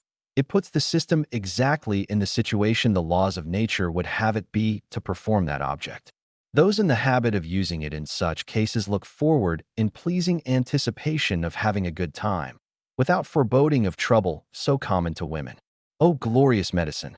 Evil spirits. I will now give some items of my experience in Nauvoo. It was so desperately sickly. I run myself down and took sick myself. I took medicine that broke up my disease, but I was so weak and feeble that the spirits of affliction, or evil spirits, or disembodied 24 spirits, or the devil if you please, got possession of me and come near killing me. They would torment me nights so that I could not rest, let alone sleep. Of a morning I was so tired I was almost dead. They would make me work in a horse mill. They would make me go around and around so heavily I could hardly step one foot before the other.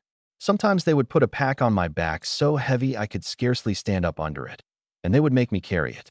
I do not know how long I was troubled this way, but I was nearly dead and out of heart. They troubled me only nights. I dreaded the nights, believing if they troubled me tonight as they did last night, I could not live until morning. Being so weak and feeble, I had to lie down. Being quite late in the evening, I do not know, but it was best for me to go to bed for the night. So I had a trundle bed pulled out about the middle of the floor where I could be cool, it being hot weather. I lay down with a heavy heart. Something seemed to say, though I heard nothing, "Put the Doctrine and Covenants or the Book of Mormon under your head, and do not consent to them, and they can have no power over you." Oh, joy unspeakable! I did so and covered up my head and shut my eyes, musing in my mind, thinking what will be next, and I saw the three devils coming that always come together to pester me. I thought they had knowledge that there was something up, past common. As they proceeded very slow, like as they were doubtful of disappointment, all three side by side hold of each other hands. The middle one was a large man, dark complexion, black eyes and hair and snaggle teeth, big nose and high cheekbones, and an old black wool hat lopped down all around, nearly, and an old cloth coat nearly worn out, black, but very much faded, and hung slovenly over his shoulders like it might fall off. He was extremely ugly. He looked very vicious. He looked like a devil. The other two were smaller and better dressed and appeared bright and affable like men of education. One of them appeared to be a spokesman. One of them looked considerable like Orson Hyde. The other looked like James Simpson. They approached me with a great deal of caution for fear they would not get my consent. I laid still to hear what they would say, full of determination. They appeared to be about 3 feet of me when they stopped.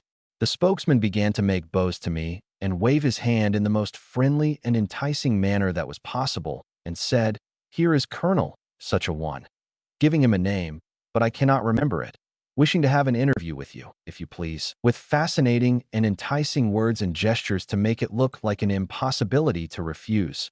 But I did wait until he was done speaking. I drew back my fist and aimed to strike him right in the belly, and said, "Clear yourselves, you devils. I do not want anything to do with you." And I have never been troubled with them in that way since. But I have had considerable to do with them in working against their power over other people.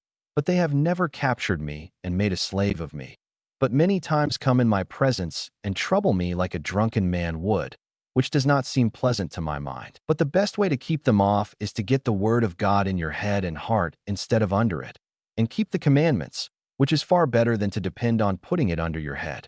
It was likely it was the same 3 devils or evil spirits that troubled William Meeks while he lived in Nauvoo. They would trouble him in the daytime. They came to trouble him one morning about 10 o'clock. He saw them coming and said to his wife, "Send for Uncle, for those devils are coming." She said, "Uncle is far from home, doctoring, this time of day. Send for John Henderson, who lives close by." One of the devils said, "What good can he do? He chews tobacco," they told themselves. I do not remember whether they sent for me at that time, but they did frequently send for me, and they would leave the house before I got there. So you can, 25, see that those who do not keep the word of wisdom do not have the same power over evil spirits as those who keep it. We can therefore see the necessity of keeping the word of wisdom. Council of Health 8. The second winter we were in the valley, Apostle Willard Richards wintered in a wagon by a foot, sick, stove alone. I frequently visited him for a social talk, which was very interesting to me. I learned many interesting truths from him. Dr. William A. Morse was a faithful laborer among the sick with me, and a very good man. He and Brother Phineas Richards was another good man, and myself was engaged among the sick. We had but little time for ourselves. Viewing the situation of so much sickness, I proposed to my 2 partners in medicine, Brothers Morse and Richards, for us to form some kind of an association for giving information to the mass of the people in regard to doctoring themselves in sickness, so as to help themselves and lighten our burdens. So we 3 went into the wagon to Apostle Richards and made known our wishes on the subject, and he approved of it very readily, and we formed a society. And Apostle Richards named it the Society of Health. We had a good deal of talk on the subject pro and con, and the spirit of union was in our midst, and we had a precious time of it. So much so that the Spirit impelled Brother Richards to prophesy that those principles that we were about to publish to the world would never die out or cease until it had revolutionized the earth.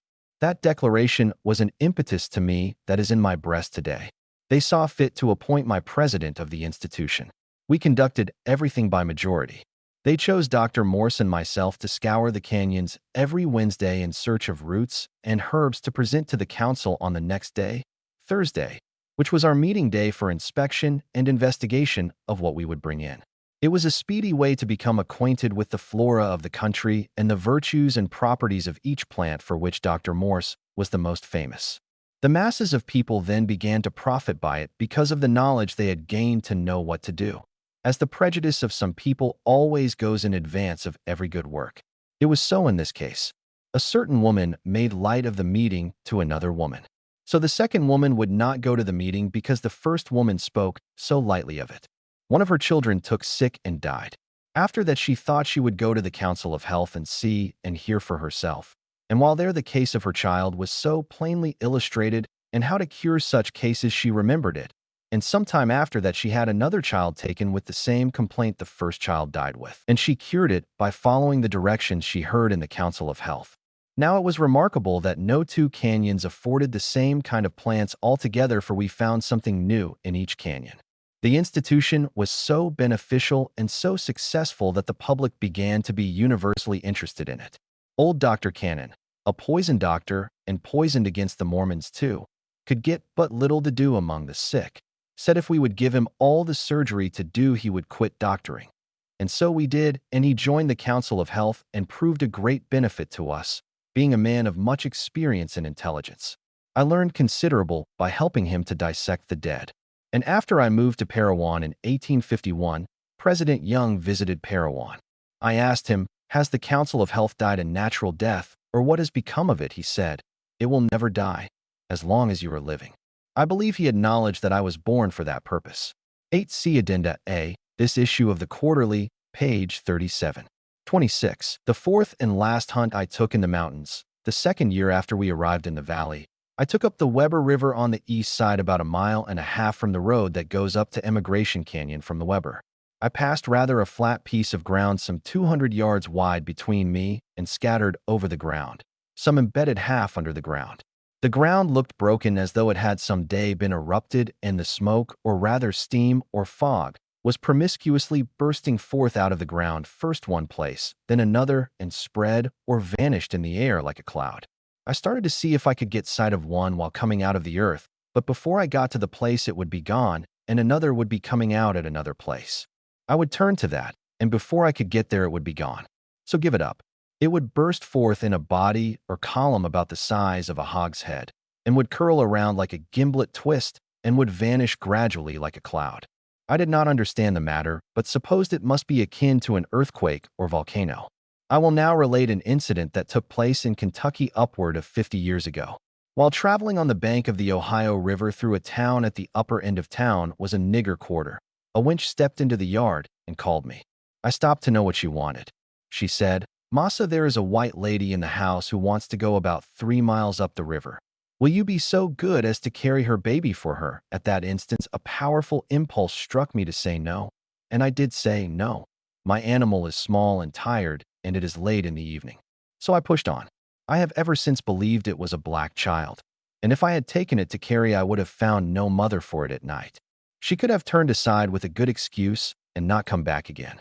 This was inspiration for my good. Witchcraft 9. After I settled in Parowan some time, I went to the city. I inquired for some boy who needed a home, as I needed one, but did not make a raise of one. Some time after I got home, President Daniel H. Wells sent a boy to me by the name of William Titt, some 12 or 14 years of age. He was born of natural seer, but no knowledge of the fact was had until after he came to live with me, that I ever knew of. Seer stones, or peep stones, as they are more commonly called, was very plenty about Parowan. I rather being a gifted person in knowing a peep stone when seeing one, although I had never found one yet that I could see in. A seer stone appears to me to be the connecting link between the visible and invisible worlds. I am not prepared to say to what extent discoveries may be made in the invisible world through these means, but I am prepared to say that truthful discoveries, I am fully convinced, have been made by those means on certain conditions.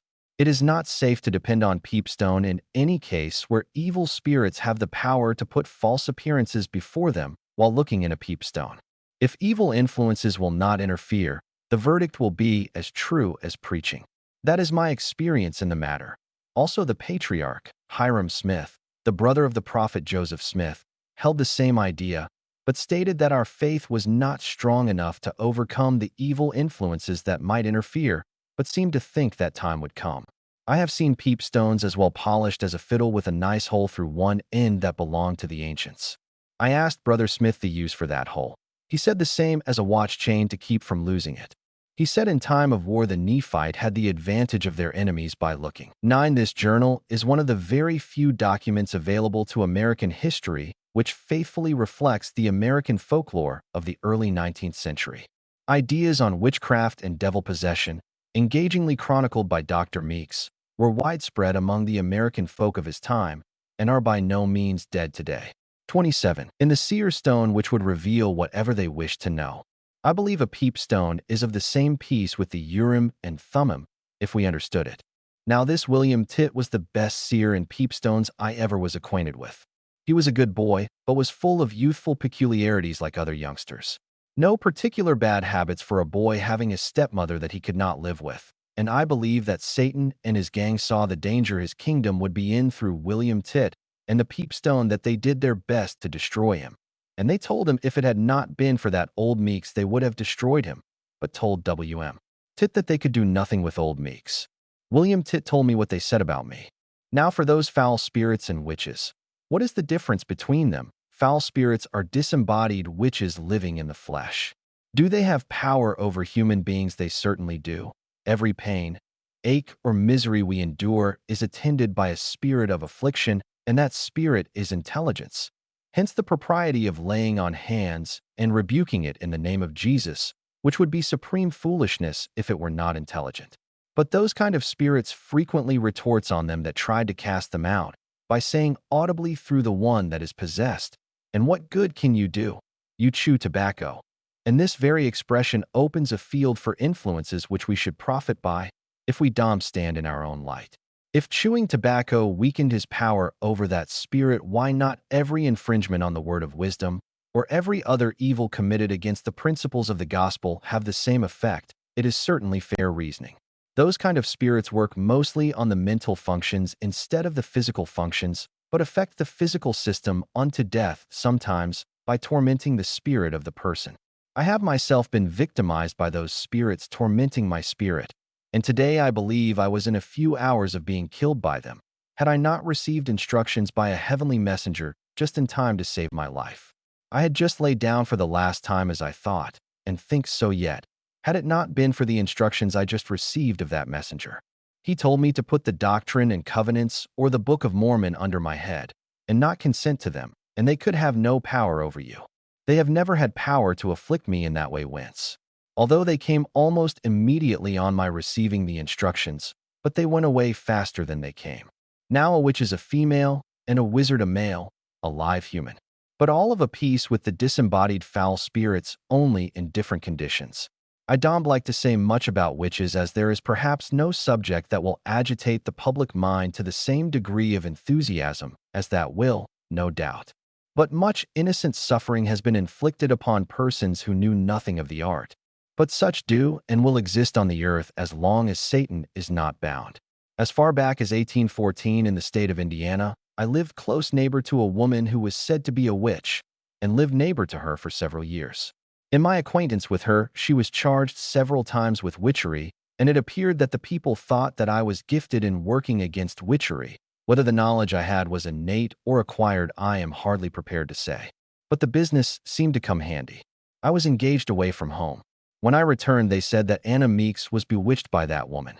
Anna was strangely worked upon without a doubt.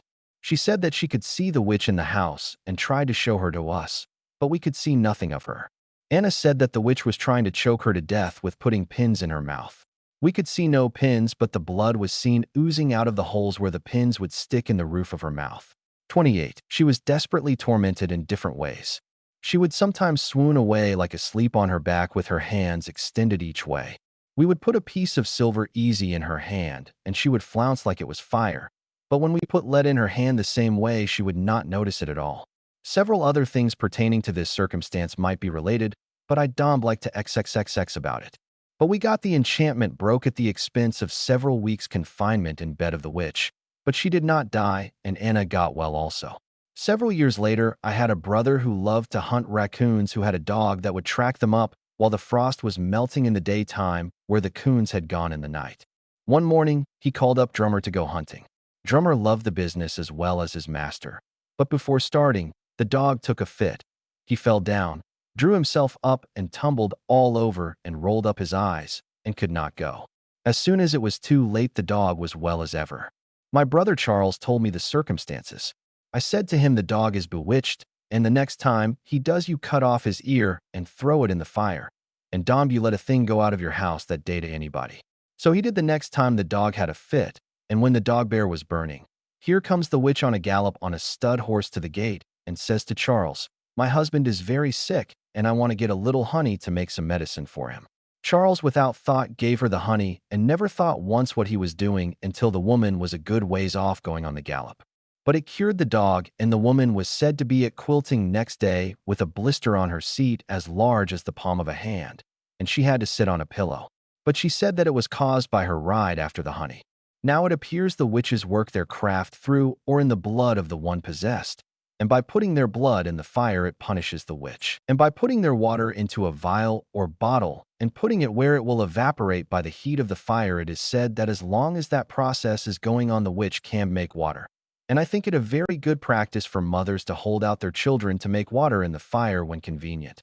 And a word to the wise is sufficient. And I don't feel like trusting public sentiment with much more of my experience in combating the evil influence of evil spirits with the human family because of the enthusiasm they are likely to run into on such subjects, but hope they act wisely on what I have said.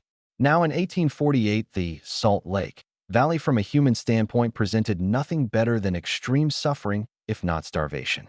The saints were scattered hither and thither.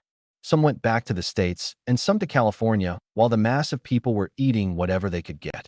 Some eating hides off of cattle, some eating blood, some eating wolf, hawk, and crow, some eating flesh of cattle that had been dead some time. And all the while this was going on, it looked like there was a splendid chance for going naked. President Kimball, 13 pounds. Many potatoes weighed 3 or 4 pounds apiece. The next spring, I put in an early patch for forward use. In due time, I planted my fall crop. My early patch was small, but the grabbling them did not catch up with the growth. Every time we grab bled, we generally found large potatoes. We were astonished at the way they turned out. And just about the time they were in condition to grabble, the gold diggers came in, nearly perished for vegetables, they said, and they, having plenty of groceries, did not care for the price. But I tried to deal gentlemanly with them that would induce them to let back company know where to come to get potatoes. So I laid in goods, bacon, tea, coffee, and sugar, besides many other articles which I needed. I got a scythe for 3 bits, already hung for work. He said it was too soft and no account. I took the blade off and laid it in the city creek until the next spring in very cold water, and when I tried it, it cut grass the sweetest of any scythe that I ever used. The colder the water, the more it hardens, and reversed the temper by laying it in the sun. Now my family was not only rich, but well-to-lice as regards groceries. Now sickness was desperately bad among the gold diggers, so they had to stop here and make other arrangements and take a new start. They could take their wagons no further and could pack but little but what they must take with them to get there with. And they had goods of all kinds besides articles of almost every other kind. Now there was enough of every necessary of life in the valley that could not be packed away, which was a sovereign remedy for the blues. So they pitched their tents all along City Creek in a row like so many geese. Now I had more calls to the sick than I could attend to, and when I could not attend them in a case of fever, the mountain fever was very prevalent, I would tell them to jump all over in City Creek and crawl back into their tent and cover up warm, and they seemed to recover under that treatment as fast as any other, and by my services among them and interest in their behalf, I picked up a considerable amount of money besides other articles they would let me have for almost no price, as they could not take them away and had to pack the balance. And in all this opportunity to cheat and defraud them, poor strangers in a strange land, I kept a clear conscience and had their well wishes when they left. Their mortality was very small considering their affluence, their ease and comfort at home, and launching out in a country of hardships and suffering. Now the valley was full of everything that was needed by the poor saints, especially clothing, for I had proposed clothing our women in buckskin. 10. I saw no way of doing any better. 10. Deseret News, July 6, 1850. Communicated. In the arrangement of dress, too much is often sacrificed to fashionable appearance. The whims or depraved taste of some reigning beauty have often given laws to the world and are often of more weight in determining the nature of clothing worn by females than all the arguments which might be drawn from the character of our climate and the amount of exposure to which they submit their delicate frames. Many of the diseases to which the delicate and youthful of the female sex are peculiarly liable, and by which so many of them have been hurried into the grace in the springtime of their existence, may be traced to improper dress, either in preventing, by its undue tightness and its inconvenient form, the proper growth of the body, and natural and free expansion and motion of its various parts and organs, or to a want of caution in accommodating it to the temperature of the season, and to the various and rapid vicissitudes of the weather. One cause of the alarming prevalence of so much weakness, emaciation, nervous irritability, shortness of breath, headache, and faintings may be traced to a general adoption of a style of dress which is entirely unadapted to the youthful developments of the human frame. The most baneful item is the corset. The injury done by it, though slow, is sure. Years may pass before you perceive much of its ruinous effects, to which the muscles and the important organs of the chest are subject, which gives rise to serious diseases and deformity. 30. At the time I proposed it, but when the emigrants had rested and recovered from their sickness and got right side up again, they began to make ready for a new start. They had to buy pack animals, and they had abundance of just what things we needed. I had an Indian pony mare with a colt. She was in splendid order, but the laziest animal I ever owned. I rode her 2 or 3 times, but I could not get her out of a walk. I tried her with a switch and club and spurred her until the blood ran down her sides, but all to no purpose. I tied up the colt and took her to the emigrants. The colt being absent made her act like a smart animal. They liked her looks well because she would hold her head high and show full of life. "What is your price?" says the man. I said, "I have no price, but I want clothing for my family," which was 5 in number. I believe his heart was softened, for he handed out goods, some ready-made, and some not, until we all had 2 suits each from top to toe, both shoes and stockings and everything that was needed. He said, "How much more?" I said. "Hand out, and I will tell you when to stop." He handed out factory and calico until I was almost ashamed. Even my conscience reminded me of stopping. I said, "Here is a great coat and a high pair of boots for winter," and he handed them out without a word. I had them priced as well as I could after he left. We thought that they amounted to about $80 or $100. I had then seen the fulfillment of Brother Kimball's prophecy. When I looked back, I saw the providences of God, as in this case, in sustaining and providing for us in this way to keep us from suffering in so likely a manner as this, to keep us from suffering cold and hunger. The manner as this took place was all controlled by Providence. Among the immigrants, I made money enough to buy a stable horse and the best wagon I thought I ever saw, paying $60 for both, and I loaned out some of my money without interest and was honorably paid back again. Now I was a leading disciple in the practice of medicine, and everything difficult was discovered.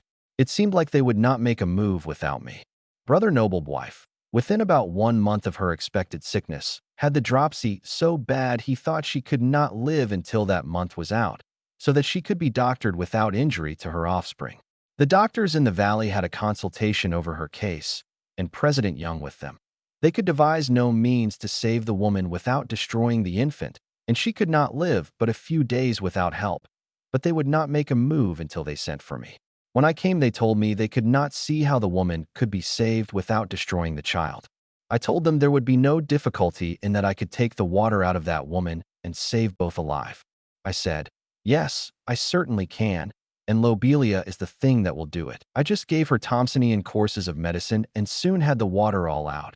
And in due time, she had a fine boy to be the joy of all who were watching to see what the result would be. I do not think the medicine is yet found, and probably never will be, that will act in accordance with the laws of life and the intention of nature like lobelia. No difference what the matter is or where the obstructions are, lobelia will find it and remove the obstructions and create. The motion of the body, as well as beautiful, erect position, depend upon the action of numerous masses of flesh, endowed with strong active muscle, should always be free from any artificial restraint, tight lacing, and corsets, and every form of dress, which compresses in the least degree any part of the trunk or limbs, and cramps the motion of the muscles, in the same proportion reduces their size and fullness, and destroys their tone, and the result is a shriveled, bony, emaciated appearance. I hope that mothers in Israel will remember the responsibility that rests on them, to instruct the rising generation to refrain from such pernicious customs. P. Meeks, 31. A healthy action. A wonderful medicine that will act so much like intelligence, but cayenne pepper and sweating ought always to accompany a course of medicine, and also an injection. Indian whipped. Now in the year 1851, I left Salt Lake to go to Parowan to live, to help strengthen the place against Indians, for they were very doubtful neighbors and committed some trespasses against us which was very hard to bear, such as killing our young calves on the range to eat, and were otherwise very saucy and turbulent. especially among the women. One Indian struck John D. Leibwife over the head and cut a gash some 3 or 4 inches long, and we like to had war over it. And if it had not been for the old PD captain, we do not know what trouble we might have had. He truly was a good Indian. He said he would whip the Indian until Brother Lee said it was enough, if that would do. So Brother Lee agreed to that. So the captain had him tied to a Liberty pole, community flag pole, and took the end of a short lariat, and he did his duty to him, too. He made him rise and twist every lick he gave him. But he took it like a soldier, although his back was mangled considerable. The old captain seemed to get tired and would stop to rest, and would say, "How much more?" They would say, "More yet," until I thought the atonement was fully made. The last time he stopped, he said, "Will that do?" Lee said, "Yes." And the white man and the red man was glad that the difficulty was settled. It was a great risk of trouble and bloodshed with the Indians that was now settled. While he was whipping the Indian, we expected an outbreak with the Indians, as we could see them passing to and fro. Some with their bows and arrows, which was against the treaty we had previously made for all weapons to be left at home on that occasion. But some Indians seemed to approach with their weapons, and we would go and meet them and have them leave their weapons. They left their weapons, but appeared very lazy about it. If it had not been for our energy and watchful care, we would have very likely had trouble, but it all worked right in the end. The Indians paid more respect to our rights after that. The more the Indians became acquainted with us, the more they liked us. The Indians brought in Indian children that they had stolen to sell to us. I bought one girl, some 3 or 4 years old, and called her Lucy. I gave her about as good education as I gave my own children, and she made a nice, smart woman as anyone. She was the mother of Sylvia Meeks. She died at Harrisburg, I think in her 26th or 7th year of her age. An Indian man, Dick, came to live with me and continued with me about 15 years, and I was never acquainted with a more honest man in my life. I never knew him to lie or steal in all that time. He and I were digging potatoes one evening, and it was not time to quit work yet. An impulse struck me to look toward Cedar City. We could see the road 5 or 6 miles distance, and when I looked, I saw the dust rising in the road. The impulse struck me again with force, as much as to say, "There is someone from Cedar City wanting you to go there to doctor someone. And now cover up your potatoes with vines to keep the frost off." "Come, Dick," I said, "let us cover up our potatoes." We had just finished and met the messenger at the field gate, some 200 or 300 yards from the house, saying, there was a woman at Cedar City that would die before morning without assistance. So I went. The woman had a rising in her breast which was expected to break inside any minute, which would prove fatal. But by making an incision with a lancet 2 inches deep, it reached the corruption, and she was instantly relieved, and was soon well. My course in general has been an inspired course all through my life. 32. Exploring expedition to Long Valley. I think it was in June in 1852. John C. L. Smith was president at Parowan, and a good man he was too, and was much respected. He, together with John Steele, his counselor, and Francis T. Whitney, Solomon Chamberlain, John Dart, John D. Lee, and myself went on an exploring expedition up the Sevier and over on the headwaters of the Rio Virgin and down through Long Valley to what is called the Elephant, where the creek is closed upon by impassable high rocks on each side. We passed on down in the bed of the creek, we supposed 6 miles before a chance appeared for us to leave the creek, which we gladly embraced. We then took a west course and went some 7 or 8 miles and came to an insurmountable crevice, the present Orderville Gulch, Zion Park, Utah, above the Narrows. To travel, the mountain presented a perpendicular jump-off clear away to the creek on the north, and to the south, it was no better. We could look down and see the beautiful clear water winding its way through the valley, but could not get to it, and we and our animals famishing for want of water, and completely hemmed in and late in the day, too. The question was, what is best now? We unanimously agreed that it was best to call on our Heavenly Father, who will answer the prayers of his children in trouble when they ask him. So we all took it by turn in prayer till we had every one prayed individually. First the president, and then his counselor, and so on till we all prayed. After prayer was over, the Spirit fell upon our president, and he prophesied in the name of the Lord that we would find water within 3 miles of that place. Every man believed it would be so. You may be sure we were off in a hurry without observing much order, pushing our animals considerable. Thinking we would get to water, we made a forced march till dusk before we stopped and found no water. We could go no farther south for the awful precipices that hindered, and it was now night, too. We could do no better than turn our horses out and lay down till morning, trusting to our Heavenly Father for the result. John Dart and myself, before we lay down, took our canteens and went in search of water. We thought 2 miles, but I guess not so far. We came to such awful-looking places that seemed to pitch right down out of sight. It scared us back, and we were glad to get back safe. We all lay down with heavy hearts till morning, when we arose at daylight. Through the blessings of our Heavenly Father, our horses were all right, and we started on our back track, for we could go no other way. But we did not rush as we did the night before, being fagged and famished, not knowing what to think of the prophesy that water could be found in 3 miles. We traveled slow in Indian file. I was in the lead, and probably about 9 o'clock we had reached within 3 miles from where we started out the night before. I cast my eyes under the glare of the sun on a large portion of solid rock, but not steep, but horses could go up by winding a little. I saw a bright streak. I thought looked like silver, it shone so bright. But soon discovered it was water issuing from the brow of the earth which sloped on the rock.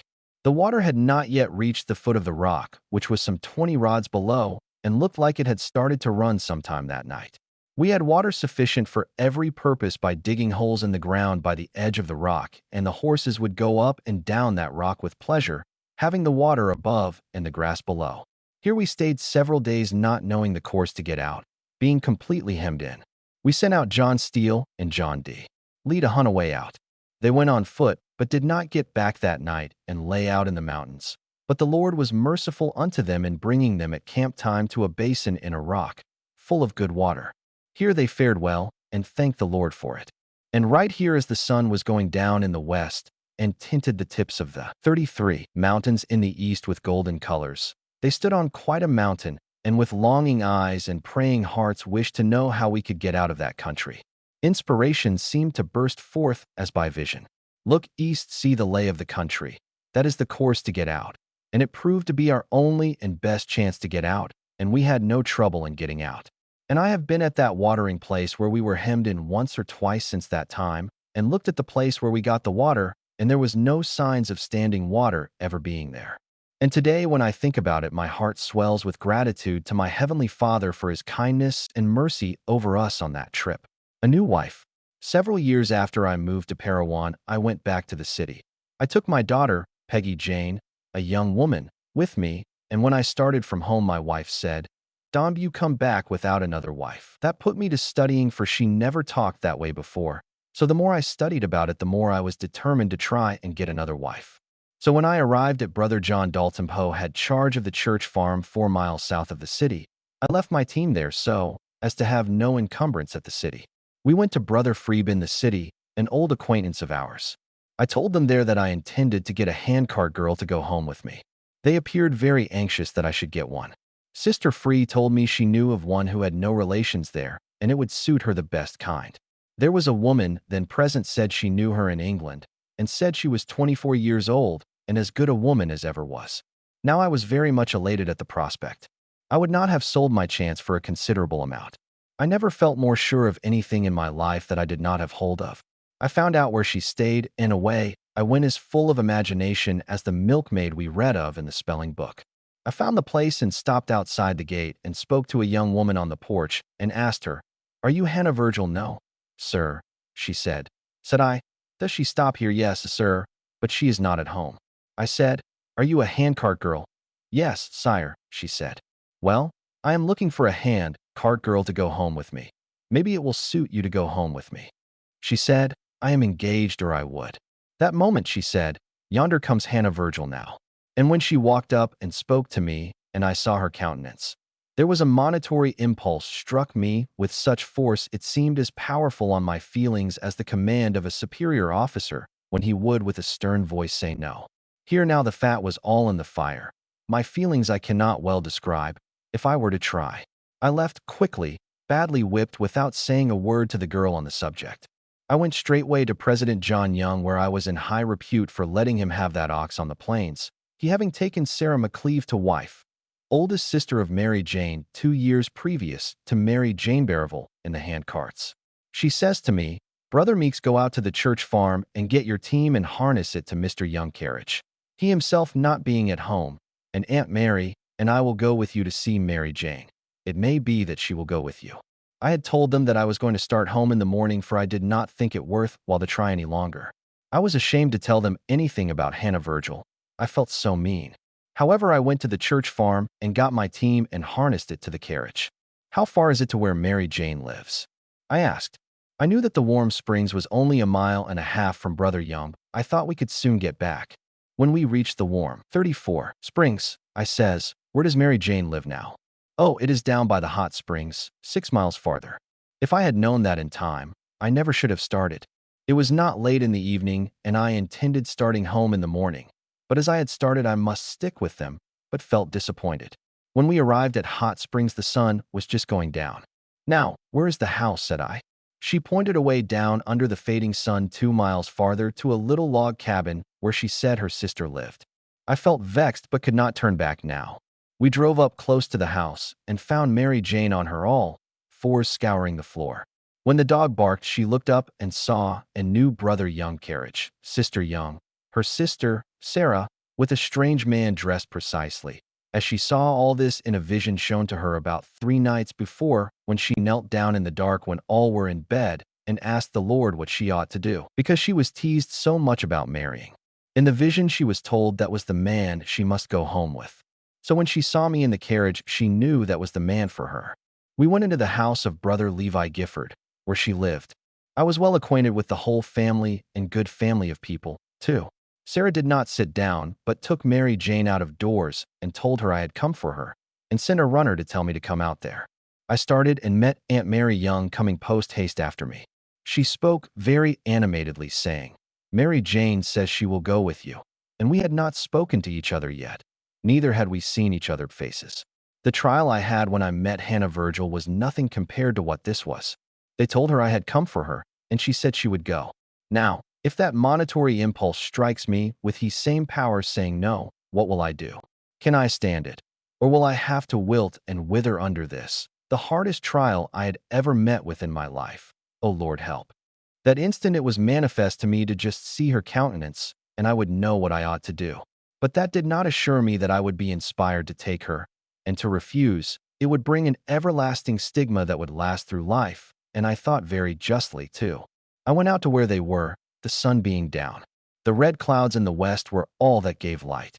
I thought if I could see her countenance by the light of the red clouds, I would know what to do. And when I was introduced and shook hands with her, I was right in the light. I stepped one side to let the light shine in her face. Peace sprung up in my troubled soul with a hearty relish for the words, "Yes, take her." It put me in the mind of the poet when he said, "No tongue can express the sweet comfort and peace of a soul in its earliest love." I then told Mary Jane it was just right, and we all went back in the house. And when Brother Gifford learned that she was going home with me, he was out of humor and XXXXed very strongly against me by way of insinuations and said, "Mary Jane, if you knew Brother Meeks as well as I do, you would not be so willing to go with him." "I know Meeks," he said. "Well," said Sister Gifford, "old man, you don't know any harm of him." "Do you know?" "I don't," he said. The fact was he wanted Mary Jane himself, and both his boys wanted her. The 3 were so disappointed that they were as cross to her as a wet hen. One of them said, "If you are going with that man, I want that ring of mine you have." She pulled it off and gave it to him, saying, "I don't want your ring." So we put out into the carriage, dark as it was, and went up to President Youngband in the morning. She was sealed to me, it being the 12th day of November, 1856, and the next day we started home. Mary Jane was nearly 17 years old, and I was nearly 62 years old. People may say what they please about being mismated in age and marriage, but 35, the Lord knows best about these matters. And if there was ever a match consummated by the providences of God, this was one. And she has borne me 10 children, and if anything they were above the average of smartness, all well-formed and intelligent. I have often said if I had picked the territory, I could not have suited myself as well as in Mary Jane. So I give God the glory while I receive the blessings and an exaltation through the lineage of her posterity. You can see how the Lord had his eye on Mary Jane from the beginning of this narrative. At any rate, clear down until now. She has 4 grandchildren and a likelihood of having many more, and a nicer and smarter woman no man need to want. Harrisburg troubles. In 1851, I moved from Salt Lake City to Parowan and remained there until 1862. Then I moved to Harrisburg, and while there I saw more trouble than I ever saw in all my life before. I went there well off and left there miserably broke up and through the rascality of the people. I had a good herd of cattle and was milking 6 or 8 cows at a time, and some 12 or 15 head of the best stock of horses I thought in the territory. I raised some fine stallions and breed mares. I also had a good flock of sheep. I had 2.5-acre lot and built stone buildings on it, and 10 acres of farming land in the field. I let Samuel Hamilton have 1.25 acres of my farming land. Now the people of Harrisburg began to think they wanted more land. There being a good place for farming where Leeds now is situated, they got the privilege of taking up land there. And the enthusiasm ran so high as soon to give that place a majority, which monopolized the water for that place.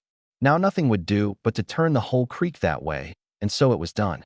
It was customary to relinquish our right to the water in the old field when we had our land given out to us in the new field. This I would not do, not knowing what might happen, but when I got my land and water bona fide in my possession, I would relinquish my right in the old field. It was a right conceded by all, that a person could do as he pleased with his water claim. So I paid a wagon to John Adams to fence my land. I, being sick, could not do it. John Adams let the time pass without working at my fence until April before he let me know that he had given it up. Now it was in a bad fix. Now the little usurper appeared to be the great man of the fence committee. I had to go to him to commute the sentence in my behalf. They made a law that every person that had not a good rock or substantial 5-foot fence done by a certain day should forfeit their land. It being a tremendous busy time and I sick, I knew I could not do it. I asked the privilege to haul and brush as a temporary fence and for me to stand accountable until I could build a substantial fence. But that unrighteous Judge would not do it, and so they took my land and gave it to Richard Ashby, who already had his portion of land, and gave him the privilege to fence with brush as I had wanted to do. And 7 years afterwards I saw the fence, and it looked like a safe fence. Now I was knocked out of my land in the new field, but had not relinquished my right in the old field, so I commenced putting in a crop in the old field. Then went Judge Lewis and Ephraim Ellsworth to Bishop Thomas Willis at Tokerville, who had charge of our ward at that time, and told him that the consequence of my taking water in the old field would about break up the new field. Bishop Willis wrote me a letter advising me to give up work in the old field and try to get some land in the new field and make me a crop. The letter reached me while I was plowing. I, 36, took his counsel and stopped the plow. I made a raise of some land in the new field, but only for 1 year. It being so very late now, if I could not have a very good chance I should fail in getting a crop. John Harris was watermaster. I said to Brother Harris, if I can't have water to go over my land the first time I can't make a crop, will you extend the time until I can water all the land the first time? He said, no. So I gave it up. So the public had the use of my water claim as long as I owned it without any remuneration.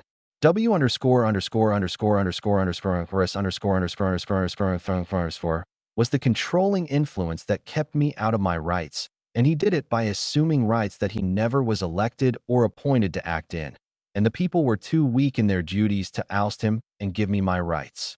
President Young saw the situation and sent word to them to give me my rights. That word did stir up a little. He said if I would furnish a hand to help fence my land, he would give me my rights, which I did until he said the work was finished. He then gave out all the land that was worth anything, some to those who had their portion of land already, and left about 4 acres in the corner upon the side hill, which was poor sandstone soil and too broken to cultivate. Brother Fuller said he would not give 2 cents for it. Told me that it was that or nothing, when at the same time my recorded rights were 8 acres and 3/4 of land, and water for the same. I never got my own until I sold out. When Brother Hogan was appointed as bishop, he did try to set things right. He had and myself come before him to arbitrate it, but told him plainly that he would not abide his own decision unless it suited him. He said he had it all in his own hands and intended to keep it there. The bishop said it was not worth while to go further with it. as S___4 had said he would not abide the decision. Now 10 years had rolled away, and I had to buy my breadstuff and haul it from the north, which was a great tax, besides paying out a great deal of my stock for it. And W_____S_____S_______ was the primary cause of the whole lot of it. Now a greater trouble commenced by Lucy, Priddy adopted Indian daughter, being found in the family way, and she said it was John M., whom we all thought was going to marry her, as it was no secret in the two families that such was the intention. John heard that Lucy said it was his, and he came over to my house to find out if Lucy said so. I told him she had, and he said it was a cursed lie, and appeared much agitated as though he could hardly control himself, and said, "Where is Lucy? I want to see her. Tell her to come here." At that moment, an animal was seen in my corn. I told him an animal was in the corn and I must go, but that I would be back in a minute. And John started immediately after me, and I never spoke to him again. For her went on and got Moseyabgan and shot himself in the head, which was the cause of the murder, and thought that my blood ought to atone for it. And the plan was concocted to bring it about. But Mary Jane stood up for the truth like a faithful witness, or I don't know how far they would have missed proving me guilty according to their testimony, although there was not a particle of truth in it. Mary Jane had heard every word that had passed between John and myself, so there was no chance for their falsehood to have credit in the case. They went to Brother Snow and told him they thought my blood ought to atone for John killing himself, and that I had threatened him and scared him, which caused him to kill himself. The matter lay still for a little while until Judge Lewis told them that I was going to get the start of them and administer on John property, and agreed to see them through as a lawyer for $50. 37. At least M.H. told me so, but Judge Lewis denied it, although there was not a particle of truth in the story about my interfering with the property. Now in the height of their enthusiasm about John property, M.H. and John mother administered on the estate, being sworn in and gave bond of $1,000 for faithful discharge of duty as administrators according to law and justice. They commenced their administration with the help of their lawyer by making bills against John for things that never existed. The whole family connection conspired together to absorb the whole property so that Lucy and her offspring should have nothing, although the law was very plain in her favor. They stumped the bills enough to absorb the property or very near it. Judge M.C. every 2 or 3 weeks would come up and drive off from 2 to 6 head of John cattle at a time. Some months afterwards I asked Mosiah, "What did Judge M.C. pay for those cattle of John?" He answered, "I don't know." I felt a little chagrined at that and said, "Now you are a pretty administrator, ain't you? Sworn to do according to law and justice, and now you have let the property go and account for it."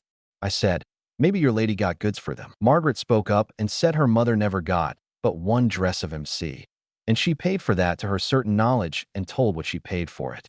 After that I asked the old lady what M.C. paid for those cattle. She said, "I don't know." I never was more surprised. I said to her, "You are a pretty administrator, ain't you, sworn to do according to law and justice, and you have let the property go and can't account for it." Now Joseph M.C. was the most active in the practical part of the administration, and I thought he would certainly know what was paid for the cattle, but they said they went to pay John taxes and said he paid $9 out of his property to finish paying for it. I said, "Where is the property that requires so much taxes?" He said, "I don't know, but that is what they told me." They paled in John grave with rough pickets and charged me $53 for it. The old lady bill for washing 3 years was $48. Several other people put in bills, the most preposterous ones I ever heard of. They were put before Judge M.C. and sworn to. I asked M.C. why he suffered it when he knew the truth of the matter. He said it was their business and not his. It is not pleasant for me to XXXX upon the subject. I will just say that M.C. moved to Bullionville or Meadow Valley, and I happened to meet him there and called 2 witnesses to hear what he would say about what he paid for the cattle. He said he paid goods for them to the administrators. Who was right I will not say, for I do not know, but they all had a fat time over John property. M.C. died soon after this, but I think their lawyer never got any pay. Brother Snow same and called us all together once night in order to find out the truth of the whole matter, as I was charged with John Birder and Lucy charged with other men. And they said that they could prove it, and some said they could swear that John was not the father of the child. I never saw a wiser plan taken to bring out the truth, and find out who would lie. The probe and conbear too tedious to mention all, but after all, the testimony was given. Now, said Brother Snow, if anyone thinks Lucy has lied, I want them to say so. Mosiah raised up but stood silent a while as though he did not want to say, but finally said, I do, and undertook to prove by Judge L. that Lucy was seen with a good chance to be under suspicion, but it was proven to the satisfaction of all that Lucy was not there. Brother Snow wished for all to talk that had anything to say in the matter, but no one else did besides Mosiah. Brother Snow called upon Brother Lewis, who wisely said, I have nothing to say. 38. Brother Snow had broken into their arrangement as their lawyer, and if he had mingled with the rest, he would have been caught in the same trap with them, for he was the same piece as the rest, against me in doing all he could to help them in their getting the property. So it looked to me, and I believe it is true. Now the time had come for Brother Snow to pass judgment. Brethren, said he, every word that Lucy has said is the truth, and I know that John M. is the father of that child just as well as though I had seen. And Brother Mosiah thought that Brother Meeks' blood ought to atone for John murdering himself. No, said he, you are the cause of it yourself, and you will have to meet that again. What started them under headway about the property was that I had asked Brother Lewis if Lucy would swear that John was the father of the child. Would that legalize it? He said I had better ask the judge, as people placed different constructions upon the law, and that was all I ever said to him upon the subject. He took advantage of that, done as he did. Probably Brother Lewis was not so much to blame as some thought he was. Seeing that the property was all going the way it was, I wanted the judge to take it out of their hands and appoint someone else. He asked me if I would like to take it. I told him no, I would not have it. Who then, said he. I told him any honest man would do, but he would not. And I was told that he went and told them that as long as they'd done as well as they had been doing, they might continue to act. I was counseled by those who saw how things were going to arbitrate it and leave it to two men. In fact, Brother Snow told me how to proceed. They finally agreed to arbitrate, and E.K. Fuller of Harrisburg and Benjamin Stringham of Leeds were chosen.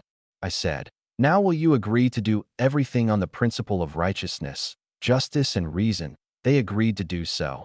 And in the start, the old lady came in with a bill that was so glaring that it seemed to beat everything. It seemed that she was determined to carry her point at all hazards. The two men saw how matters were going and said to me, Brother Meeks, you will have to go to law if you get anything. I told them they could have it all before I would go to law, for their evidence would be like their bills. The arbitrators said, there was a house and lot you can have, but nothing else without going to law. So they gave me possession of the house and lot, and Brother Snow counseled me to deed it to Sylvia, and I did so. And I never got any of John property except that house and lot.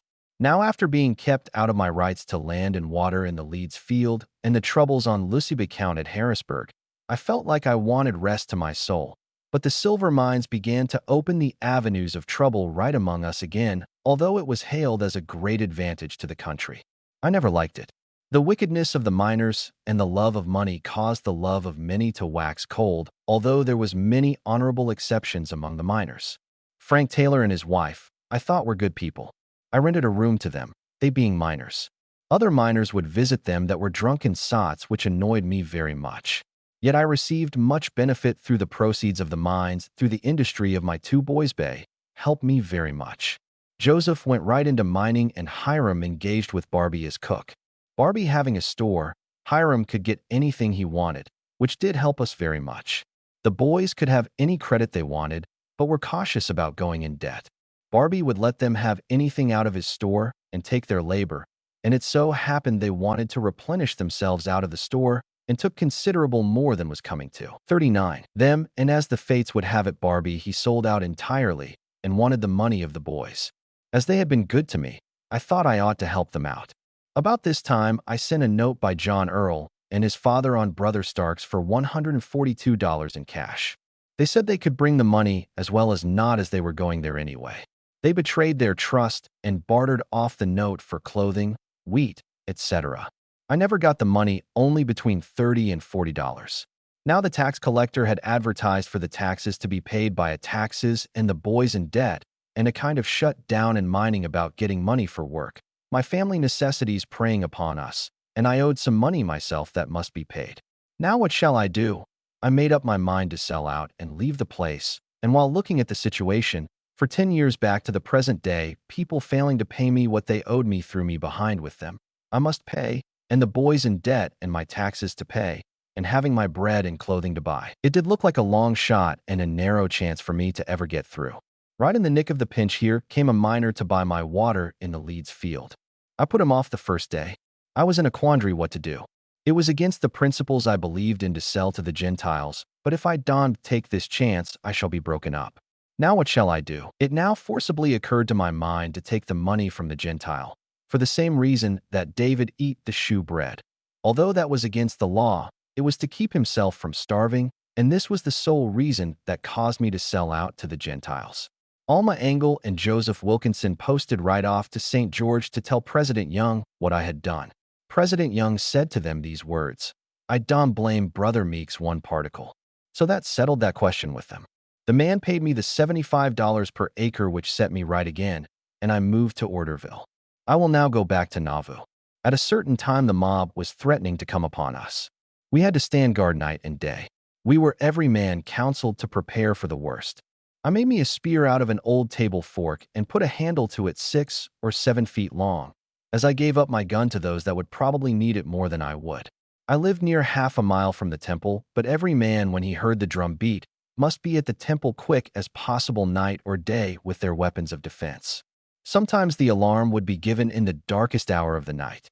We were broken of our rest a great deal, having to jump up out of our beds half asleep and run to the temple with our eyes hardly open. I don't remember how many days we expected the mob to come every day. It was once reported that the mob was in sight and that their approach was expected every minute. I was upstairs with a company of brethren. We could look out of a window along the road, but could not see them coming. Brother Carlson prayed in our behalf, and the mob did not come, but I understand that they turned and went down to the river to camp and come on us in the morning. An accident happened in their midst. Although it was a providential accident, a gun went off and killed one of their men, so that prevented them from coming, and that storm blew over. Another incident I will relate while I was cutting up the lap of a large oak tree, together with a man named Jackson, as it was our day to work tithing. We were strangers to each other. It was hot weather and very sickly. Some would take the fever and die before the news would get circulated. Early in the day, he suddenly took a very high fever. It was a very serious case, and he was very much alarmed about it. I told him that there was a little weed growing around I thought might do him good. He eagerly wished for it. It was lobelia of the first year growth, some not much larger than $1, and lay flat on the ground. I got some of it and told him to eat it, just 40, like a cow would eat grass, and he did so. And in a few minutes it vomited him powerfully and broke the fever, and he finished his day's work. I mention this to show you what virtue there is in lobelia. About 40 years ago in Versailles, Brown County, Illinois, there was a woman afflicted with what the doctors called prolapsus uteri in its worst form. But the plain English of it is the falling of the womb. She had been attended for a long time by the best doctors in the country and given up as incurable. The parts were tanned with stringents to such a degree there was but little or no sensibility in the parts. I think that she had been in this condition over a year. I never was acquainted with this complaint before, but with great confidence in the botanic medicines I undertook her case. I just gave her regular Thomsonian courses of medicines with common tonics or strengthening medicines. I used some female injections of slippery elm, and she soon got well. Not long from that time her husband ate an overdose of wild grapes, and they proved so costive he had no passage for 9 days. Dr. Vandeventer gave him up and said he could not be cured without cutting him open, for his guts were tied in a knot, and untie the knot with his fingers. Thomas Harold would not agree to be cut open. They sent for the doctor again, and he said he would not go without he would be cut open. He said he might as well die one way as another, and he would live as long as he could. So I will send for Meeks. So they sent for me. I went with him. Mr. Brown, the messenger, said, "The doctor says his guts are tied in a knot." "And do you think so?" said I. "Yes," said he. "The doctor ought to know." It was the first time that such a subject was ever brought to my mind. I paused a minute and saw the impossibility of such being the case. I said to Mr. Brown, "When you gut a hog and get the guts in your fingers, can you tie them in a knot without ridding them of the strife in a foot or so, and then taking the guts in the shape of a bow knot and drawing it in double with your fingers?" He said, "No, you are right." I treated him with lobelia in the form of regular courses of medicine and brought grape seeds from him both up and down until he was empty and soon well. President Kimball Bold's daughter was in the same condition as the preceding case by being unfortunate while crossing the plains. The best of her ability was to sit in her chair on a pillow while her bed was made, then get back to bed again. She had been in that condition 12 or 15 months when I first saw her. She was given up by everyone but her father, who thought she would be well sometime, but could not tell how. He asked his son-in-law, Horace Whitney, one day, "Have you ever asked Brother Meeks about your wife?" He said, "No." "Well, you go and see Brother Meeks. He may know more than you think he does," or words to that amount. He asked me about her. I told him I thought that I could do her good. If they would get a good nurse to do the practical part, that I would undertake the case. She chose her own mother and made a good choice too, although she did not believe that I could cure her. But when the fourth course of medicine was administered, then she believed that I could cure her. And I think from that time in about 2 or 3 weeks she was well, but did not adopt my policy in sending her husband on a mission for 12 months, or at least 9, until nature could have time to recuperate and come to its constitutional condition of health and strength. For she had a miscarriage some 6 or 8 months after she thought herself well. She probably took my counsel afterwards. For the last time I saw her, she had 6 children after I had attended her. I told them that she would have to keep hands off for a year or so, or she would be apt to meet with misfortunes, and she found it so. 41. I don't know what encomiums I could place on lobelia to be competent with its virtues, the extent of its therapeutic action on the human system. I think there are but few, if any, who understand. I have been in the habitual use of it now for 47 years, and I don't profess to know all about its operations on the system yet. Neither do I ever expect to until I understand the physiology of the human system more than I do and the laws of which it is governed. For lobelia will act on the system in complete conformity with the laws of health. And when that law is obstructed and fails to fulfill the operations that nature intended it to fulfill while healthy, it will remove those obstructions wherever located. For lobelia will permeate the whole system until it finds where the obstruction is seated, and there it will spend its influence and powers by relaxing the parts obstructed. There should always accompany the lobelia with cayenne pepper, which is the purest and best stimulant that is known in the compass of medicine. It will increase the very life and vitality of the system and give the blood a greater velocity and power.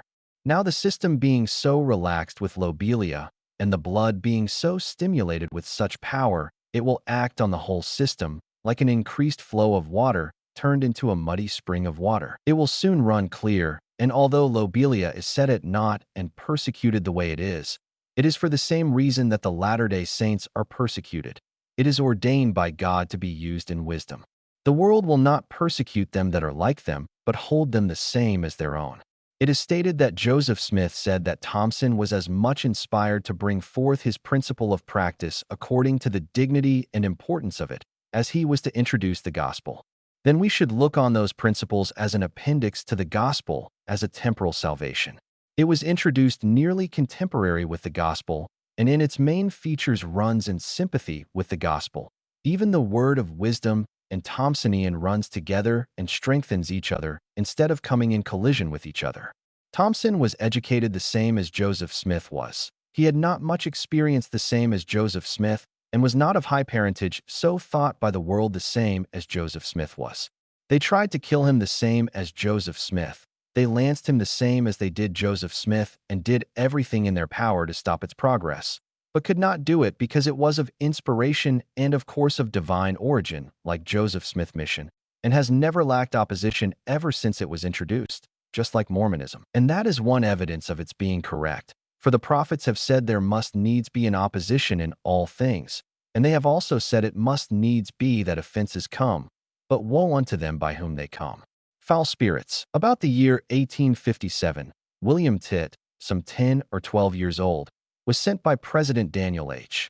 Wells from Salt Lake City to me at Parowan for a home, as he and his stepmother could not agree. So I took him in, and he lived with me until he was quite a man. He was quite a good man. He was born a natural seer. He was the best hand to look in a seer stone that I was ever acquainted with. I believe the Lord overruled his coming to me. I having the knowledge of the science of seer stones, and being somewhat gifted in knowing one when I saw it. I used to find many, and William could tell by looking in it who that stone was for, and I would give that stone to the one he said it was for, and they would see in them. I yet remember two mem names, Isaac Grundy and James Rowlands. They both could see in their stones when they got them, and if they were strangers he could describe the persons but could not tell their names. I told him that if he would be faithful he did not know the 42 eminence he would arrive at in consequence of his gift. I kept the seer stones under my immediate control, and when needed I would bring them out. He did a great deal of good by finding lost property and by telling people how their kinfolks were getting along, even in England. He would satisfy them that he could see correct by describing things correctly. But when it came to things that the devil did not want the truth to come out, the devil had power to make false appearances, and William would miss the truth. William being young and limited in experience, he was not able to compete with the devil at all times, and they undertook to destroy him, and they told him if it had not been for old Meeks they would have destroyed him. I think it was on account of his gift that made them try to destroy him. They commenced by coming in the house one evening, some an hour by sun, where William was sitting on the floor by the fire. There were 3 of them, and they caught him around the body and squeezed him nearly to death. I called on 2 of the brethren to lay hands on with me, and before they entered the door William began cursing them. They were so astonished at that, knowing that William did not swear, they stopped at the door. I urged them in quick, saying, "It is the devil talking through William." We had not hands on him but a little while until William says, "There goes one devil out of the door. There goes another, and there goes another," says he. The 3 all went out at the door, and William was rational again. After that my wife sent William down to Red Creek, Paraguna, on an errand. He rode my stallion, a fine horse, but very gentle. In coming back he overtook 3 women, as he supposed, who would look back every once in a while as if they wanted him to come up with them, and he did so, and they filed off into a little side path to give the road to him. And when he got even with them, one said, "William, your father is dead." "How do you know?" says he. "I saw a man that saw him laid out." William burst into a flood of tears. She said, "William, get off of that horse and turn him out." She said, "Come out a little way, I want to show you the prettiest thing you ever saw." The news about his father being dead, and they otherwise bothered him so much that he was almost crazy. He got off the horse and put the bridle rein over his arm and led the horse home. When he got home he was so exhausted he fell his whole length into the house and left the horse at the door. In getting our wood that season, we took a single horse and snaked our wood to a certain place where we could throw it over a precipice which was perpendicular and thereby come to it with a wagon. And when we would get in about 20 rods of the wood, those 3 devils would meet us and torment William so bad that one time I had to lay one hand on William's head and take the lines in the other and go home without wood. At another time they met us as usual. One says to William, "Bow back, for little Joseph is nearly dead." William says, "What is the matter? He fell in the fire and nearly burned to death," was the answer. William began to cry like his heart would break. I told him to tell them that they were liars and not to believe a word of it. And although I knew better, the skin would draw and crawl all over me, and my hair would stand up like a scared hog bristles. I knew they were there, for I could feel their presence. And to this day, I have the same feeling when they come in my presence. Although I cannot see them, I know they are there. At another time, they gave him a book to read. Just as we got to the wood pile, he held out his hand and said, "Here it is." I could see nothing. I told him to read in it, and he did so. To my astonishment, it was a passable discourse with language and words that he was not competent to use, but the subject was all chaff, no good principles in it. He got so fearful he must sleep with me at nights. I told him to put the Doctrine and Covenants under his head and never consent to 43 anything that they would propose to him, and they would have no power over him. And they never troubled any more in that way while I was acquainted with him. He got so he would sleep by himself without fear. The last time they came to trouble him, he was upstairs in bed after night. He said he saw them all 3 coming slowly as though they were doubtful. They approached close by, and one said, "I know we cannot do anything with you now," but another said, "I do not intend to have my trip for nothing. I will go and attack that yearling in the yard." And in the morning I found that yearling on the lift, and it died. And I took the hide off and hung it on the pole. When William saw the hide off, he said, "Do you know what killed that yearling calf?" I said, "Poverty, I guess." "No," said he. "It was one of those devils, for he told me he was going to attack that yearling last night. If he had not told me that, I should never have known what killed it. If I had known that in the morning, I believe I could have saved it. Some time after this circumstance, they came to him and invited him to go and see where they lived. I will give it in his own words as near as I can remember. He said, I went, and close by where we got our wood, there was a hole in the ground with steps to go down to an underground room. They set me a stool to sit on and offered me a glass of beer, and appeared lively and jolly, and said, Equals, there is the three you thought were women when you were coming from Red Creek. And if it had not been for old Meeks, we would have had you. But we could not do anything with him. B. William said they appeared very kind and friendly to him, as though they had no desire to try to trouble him any more. A neighbor of mine persuaded William by fair promises to go and live with him. William went and soon became careless and used bad language and went to the city, and I understood after a while married, and the last account I had was in the papers. He had a mining lawsuit and got beat. I believe the reason why the foul spirits showed no disposition to trouble William Tit anymore was because they were deprived of it by a higher power. Even the word of God, which is in the Doctrine and Covenants, which is sharper than a two-edged sword, which cuts every way, even to the dividing asunder of soul and spirit, joints and marrow, and the unadulterated word of God, which is in the book of Doctrine and Covenants, and it being under his head, it produced a halo of powerful influences, antagonistic to their influences, and they could not help themselves. I never knew of them troubling the same person again after their power to afflict a person was broken off in that way. It may be like a receipt for all time, never can call on you again. A new theory on consumption. Consumption has occupied the mind of the medical profession for some 4,000 years with more uncertainty as regards its primary cause and radical cure than any other malady on record. And why it is so? Because they do not understand its pathology. Therefore, they work on effect and not the cause. Remove the cause, and the effect will cease. Volumes have been written pro and con on the subject, and after all their elaborate works on consumption, they generally come out with this one short answer. It is simply an ulcer on the lungs. Now it is estimated that there are 7 millions of pores in the skin that let out the waste matter of the system when in health, just fast enough to give place for what is coming next. But when these little pores become closed by taking cold, the waste matter is checked in its progress out, and has to revert back into the system. And as the stomach is the center of sympathy for the whole system, it mostly centers right there. Now the blood is the vehicle that carries everything and distributes it all over the system, and is dependent on the stomach for its next load. Such as the stomach has, it takes, and when. 44. There is nothing in the stomach but filth. It has to take that or nothing, and is like a honey bee, always taking a full load if they can get it. Then passes on slow, being heavy loaded, being dark-colored, almost black. It enters the lungs to meet with the air to become decarbonized and changes color and leaves its load right in the lungs instead of distributing it all through the system as it would have done in a healthy condition of the system. But the secretory vessels being already stuffed full of the waste matter, there was no room for it to accept any more as it passes along to the dumping ground in the lungs. The blood being faithful to the law that governs it, carrying everything forward and nothing backward, it leaves the lungs with the color changed to a scarlet red with a brisk, lively motion full of life and activity. Just like a honeybee emerging from the hive after leaving its load behind and ready for another trip, and thus the lungs are continually supplied with matter to cough up to get shut of it, which causes a vacuum in the lungs that invites a seep from the whole system to fill up that vacuum, besides what the blood deposits, which will cause coughing enough to consume the whole system in a short time. How do I know my theory to be correct? By practical demonstration. For I have had but little trouble in curing every case of pulmonary consumption since I have adopted my new theory. How come I to adopt this new theory? By helping to dissect a young man who died of consumption who had taken no medicine to cause his liver to decay. As the doctors say, their liver decays, and they cough and spit their liver up. But I never could believe that doctrine. And if nature did not form new liver, they must die, and of course incurable. Such was the argument of Dr. Pendleton, whom I helped to dissect the young man.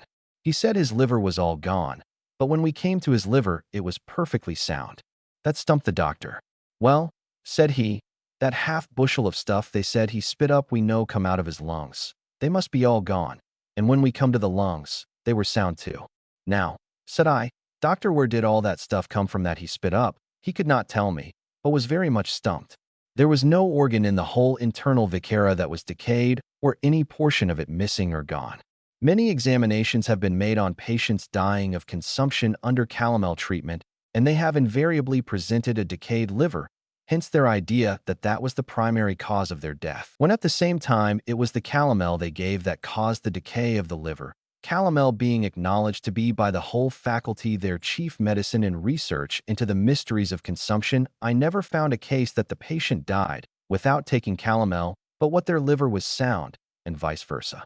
It matters but little whether my theory is correct or not as long as my course of treatment is successful, and that is to cleanse and purify the whole system of the waste matter which ought to come out by relaxing the pores of the skin and stimulating them to a more vigorous action, and thus get shut of all the impure, stagnated, acrimonious, yes, poisonous fluids that are in the system. Then there is nothing left to feed the cough. Then the cure is certain. If people would let calomel alone, consumption of the liver would be rarely met with. Keep the pores of the skin open and your bowels free. You will do very well if you don't expose yourself too much. A new theory about hysterics in women and the hypochondria in men. Now, the learned doctors of the day say that only women have hysterics while men have hypochondria. Now I am to show their mistake. It is the same complaint in both sexes, nothing different. What symptoms and characteristics are exactly the same in both sexes is not denied by anyone. And I say the same cause produces the complaint in both sexes alike, and I shall call it the hippo, or the 45 blues, which is caused by nothing less than the drying or shriveling up of the nerves. For there is an analogy in all God creations pertaining to this earth, both animate and inanimate. When any order of animals or productions arrive at its climax of perfection, it commences to go down to mingle with its native element. Man has to abide the same law. He flourishes in youthful vigor, buds, blossoms, and bears fruit. And when he has filled the measure of his creation, he has to return to dust from whence he came. Hence a decline commences, and that decline consists in drying up of the nerves just like a cornstalk that has filled its measure. It commences to dry up and has to obey the law of decomposition until it returns to its native element. Just so with man, and this passing through the turn of life with both sexes. I have thought that women stood it better than men, and while in this condition, he is different from what he used to be. His memory fails, his intellect is not so bright, his patience is short. He thinks that everyone is trying to put something in his way, or at least take nothing out of his way, and no wonder he had the blues. For the whole man is perverted, and everything seems to be wrong and foremost, which throws the whole phenomenon of nature into confusion, double as bad on some individuals as others. Some have been transformed in their feelings and mind that they would actually look everything in a wrong light. Their organs of sense would be so deranged that they would see all sorts of forms which it does not see. The smell would detect odors which do not exist. The touch demonstrates to the brain objects with which it does not come in contact with. The taste is perverted and disordered to an extent which seems to an uninterested observer impossible, and the ears convey imaginary sounds of the most perplexing or terrific character. And this is not half the symptoms resulting from the shriveling up of the nervous system. Every authority I have examined very readily admits that such a state of things is the result of a deranged condition of the nerves, but holds that those symptoms are the cause of the derangement of the nerves. But I hold it as settled truth that the drying up or shriveling up of the nerves according to the law of old age is the primary cause of all those symptoms. Evil spirits. I will now give you a narrative of an incident given to me second-handed by a close neighbor to the circumstance which took place in Daniel Clark family at Parowan, Iron County. The victim was a girl some 12 years old of D. Clark. She was possessed of evil spirits to such a degree that her feet and legs, hands and arms were drawn up to her body, so she could not help herself one particle, and they called it rheumatism. The spirits would rip and tear all over the house and make a terrible fuss so it could be heard by everyone in the house. Her mouth was drawn to one side so that she had to be fed with a spoon by the nurse. A surprise party among the little girls in the place was gotten up, and they sent this little girl some of their dinner, more than a common man would eat. She desired to wait until morning before she ate. It was set by the bedside until morning. When morning did come, there was not the least vestige of a crumb of anything to be found anywhere, although it was well covered with a pan.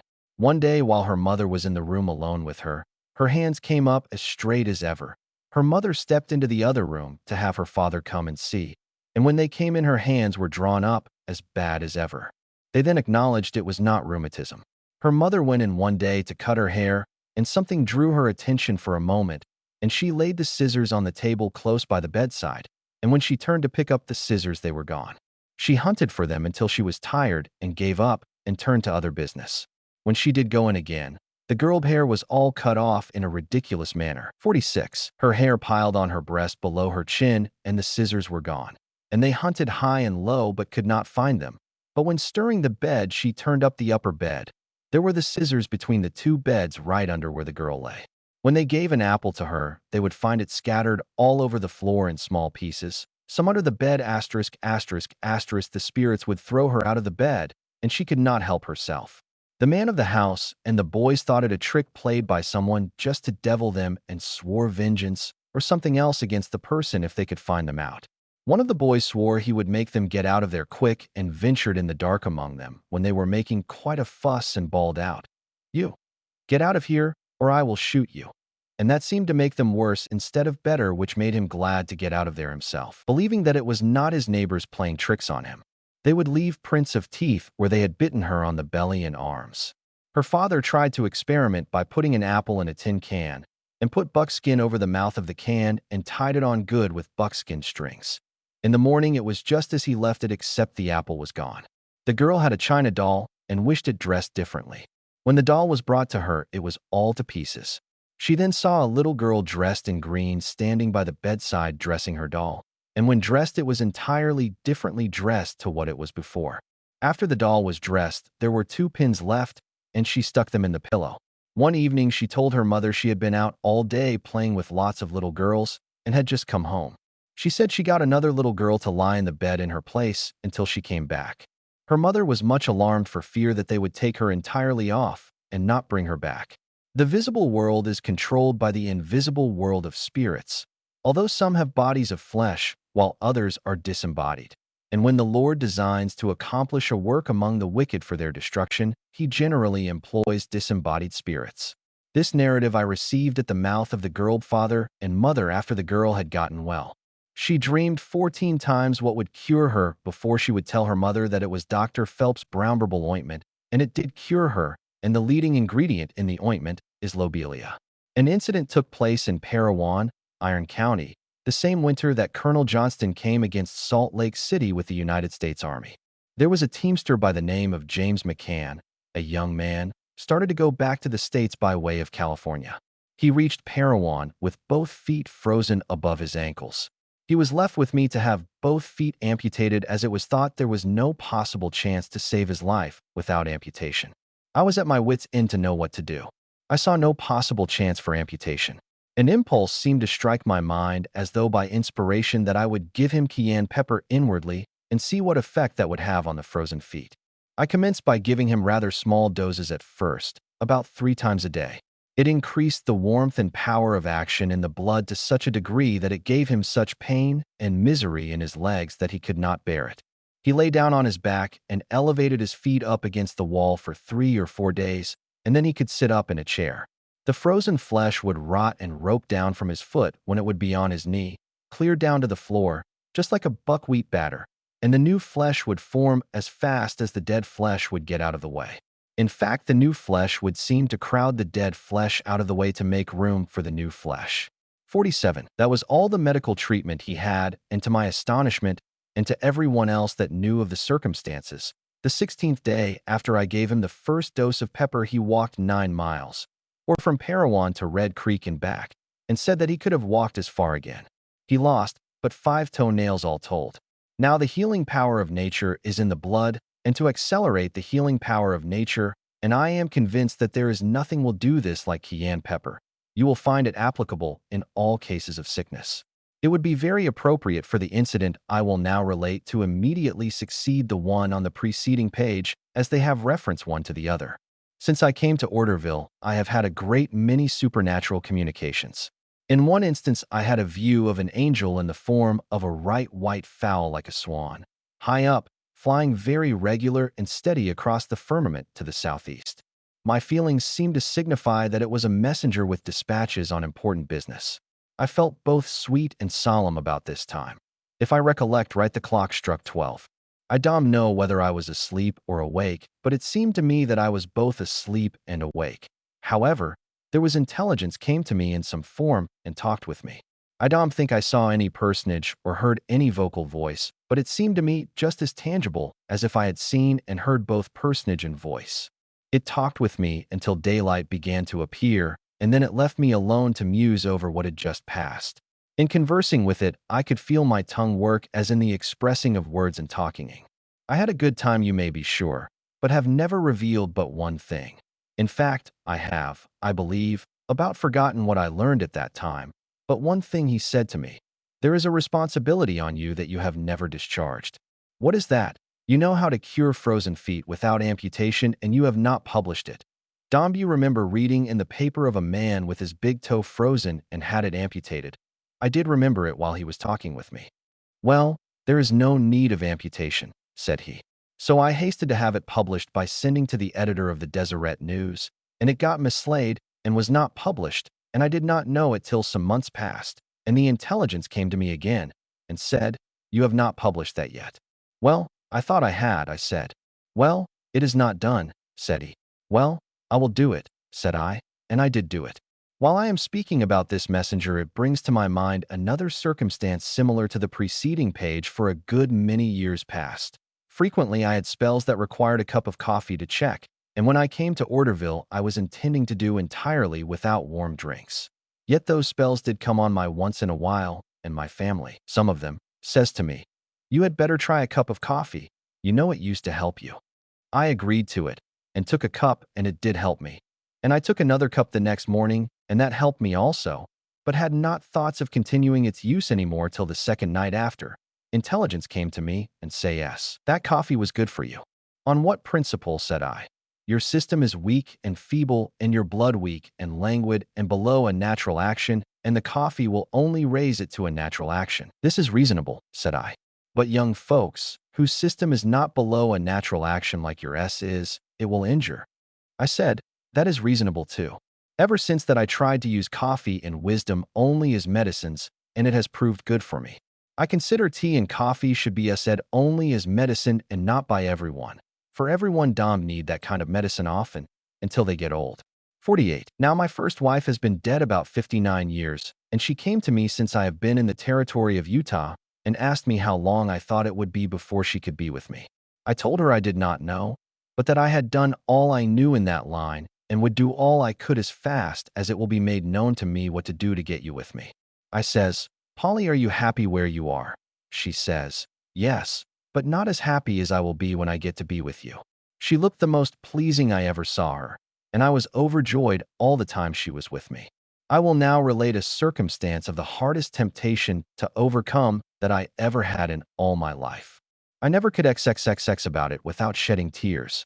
While living in Nauvoo, I went away out into McDonough County to hunt an animal which had strayed from me. I had turned to come home and met a woman on horseback and a little boy riding on behind her.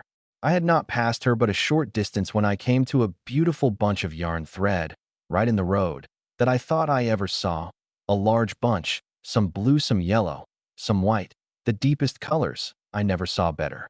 I was almost made frantic at the thoughts of furnishing my family with what I knew they greatly needed, a bunch of thread to make them clothing. I eagerly picked it up and started home with it. Instantly as strong as language, though I heard nothing, something said, whose thread have you got? That was the first I thought about it. Ah yes, sure enough, whose thread have you got? Well, I know it not mine. It must belong to that woman I met. Well, who is she? It may be she is a poor widow woman who has worked hard to get this thread to clothe her naked children in need of it more than your family. If not yours anyway. I was beset with such cutting arguments that it seemed almost like killing me when I come to my right mind. In the midst of all this, a little son of mine that died in Illinois, he appeared in my mind and seemed like he said, Father, I am depending on you to do the work for me that I can't do for myself. And will you take a course that will keep you from doing it? How will you feel to do so? I never want a worse hell than I was in. I had taken the wrong road purposely to avoid a house I knew I ought to leave the thread at. But I could stand it no longer. I left the road I was in and went to that house and delivered the thread to them and told them the truth, the whole truth and nothing but the truth. And never was I caught in such a circumstance before nor since, and by the help of God I never will. Every person has an atmosphere of his own, which is the result of electricity that is constantly generating in the system and passing off in a constant current through the animal system, which we shall call animal magnetism, which has a powerful attracting influence over affinitive elements which surround it. The temperamental quality of that influence is signified by the spirit that predominates in the person, and as the person is subject to any kind of a spirit that their free agency will permit, as a matter of course the halo of influences that surrounds them will change also. Hence the attracting influence of magnetism will draw everyone of like passion right into its own ranks. And that principle doesn't stop with our fellow mortals, but extends itself to the spirits which are unseen by the natural eye. If a person will give way to an evil influence, it will contaminate the whole of the influences that were previously good, which will permit or invite every evil spirit that was a mind to accept of the opportunity to come in and banquet in tormenting some person that may have yielded to their influences. Thus, when a person in a community will suffer themselves to be influenced to oppose those that are responsible for the good order in that community, it opens a door for evil influences to enter into that community through the contaminated influence and power of attraction of the magnetism of the atmosphere that surrounds that person, because the 49 evil spirits are permitted, yes invited, to come in and show a portion of their free agency. And I know of no better way to bring trouble into a family than for a man or his wife to cultivate a familiarity or friendship with evil spirits, whether in the flesh or disembodied. It makes no difference as to the principle, so that they feel welcome by them that cultivate that friendship to come into the family circle and break up the peace and union of that family, and great caution should be used in such cases. How we tolerate such spirits about us that we are not acquainted with, but use respectful prudence and civility to persons that enter in our circles, so as not to give offense to any except they that are very offensive themselves. But treat them with common civility, but not cultivate their feelings by showing an undue portion of friendship that will cause them to believe that they were really welcome to a great portion, if not all the privileges of the circle, to which they feel that they are made welcome, even if a great portion of that community is greatly annoyed by them, especially those that are responsible for the good order and peace of that community. This principle applies to foul spirits with the same force of truth that it does to spirits in the flesh. May the 19th, 1882. This morning a few thoughts forcibly suggested themselves to me before I got out of bed. Old people that have passed the turn of life should not eat much cold victuals, nor take heavy draughts of anything that is cold, because they are deficient in the warmth of the system, and what little warmth there is in the system has to be assimilated into the cold that is in the system to bring the temperature of the whole system into an equilibrium. This, instead of increasing the heat, which is one great object in eating, it decreases it. Heat is life, or the residence of it, and the more warmth until it comes to the maximum of health, the more life is enjoyed, and vice versa. The more cold, the more death, till warmth is overpowered and the life goes out with the warmth. All men and women are subject to this law because they all pass through the turn of life, similar, no difference, and that consists in passing down the stream of life to mingle with their native element, and that turn of life consists in the drying up of the nervous system. The calves of the legs become flabby and loose like a cow bag half milked, and every muscle, leader, and tendon in the whole system become weakened and relaxed. It certainly is supreme reasoning that the very life of man can be cultivated and improved and lengthened out on the same principles as other things, and I believe that the improvement would be just as great in man as on Irish potato or the lower order of animals. Isaiah says in the last chapter, but one, that the days of man shall be as the days of a tree. And it is reasonable to suppose that his physical power will develop and increase according to his longevity. All this will be brought about upon common sense principles, and when we learn common sense principles in taking care of ourselves and practice it, and take common sense remedies and eat common sense food, eating nothing that will militate against our health, or nothing that will militate against our present or future comfort. Take no medicines that will poison the system, and adhere to the word of wisdom that says, all wholesome herbs are ordained of God for the constitution and nature and use of man, and then practice it. Then will the human family begin to lengthen out their days, longer and longer as they practice those principles, till the days of man will be as the days of a tree, not suffering the ravages of sickness and misery that now afflict the present generation in consequence of their not observing the laws of health and longevity and keeping the commandments of God. Then will the powers of the priesthood become more of a supreme fact in the eyes of the nations of the earth in controlling foul spirits and the spirits of disobedience. Although the devil, 50, will be close on our heels as long as he can muster his forces to come up against the saints of the Most High God. But there must be an opposition in all things, and let us prepare ourselves for it by dealing justly, and loving mercy, and walking humbly before our God. A dream or manifestation. The 10th of May, 1884.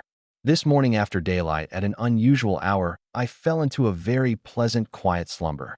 I found myself at a meeting of elderly men and but few women. I knew no one there, but old brother John Dalton. I shook hands with him and sat down in a chair that was set for me. I felt happy. I looked in one corner of the room and saw a little girl in a fit. I rose up and went to her and laid my hands on her head, together with John Dalton. I said, "Brethren, I wish one or two more would come," which was promptly obeyed. I then cast my eyes around and asked, "Whose child is this?" The answer was, "Brother Sturdy's," a name I never heard before. I then asked, "How old is she?" "9 years old today," was the answer. We then administered to her in the name of the Lord Jesus Christ, I being mouth, and rebuked the foul spirit, and it instantly left he girl calm, quiet, and as much relaxed as any person, which brought to mind with great force what the prophet Joseph Smith said. It was Satan's business to draw up or bind up the bodies of the people and then take possession of them and control them. A short history of Dr. Meeks Borrance, not believing in bleeding, blistering, poisoning, or starving the patients. And for a number of years he resorted to a regular Thompsonian course of medicine for every complaint, which was the safest and surest plan for success that ever was devised by man, as he thought, and it proved to be true. But circumstances did not always admit of it, and he had to do the best he could, which brought him to his studies what he should do. Case 1.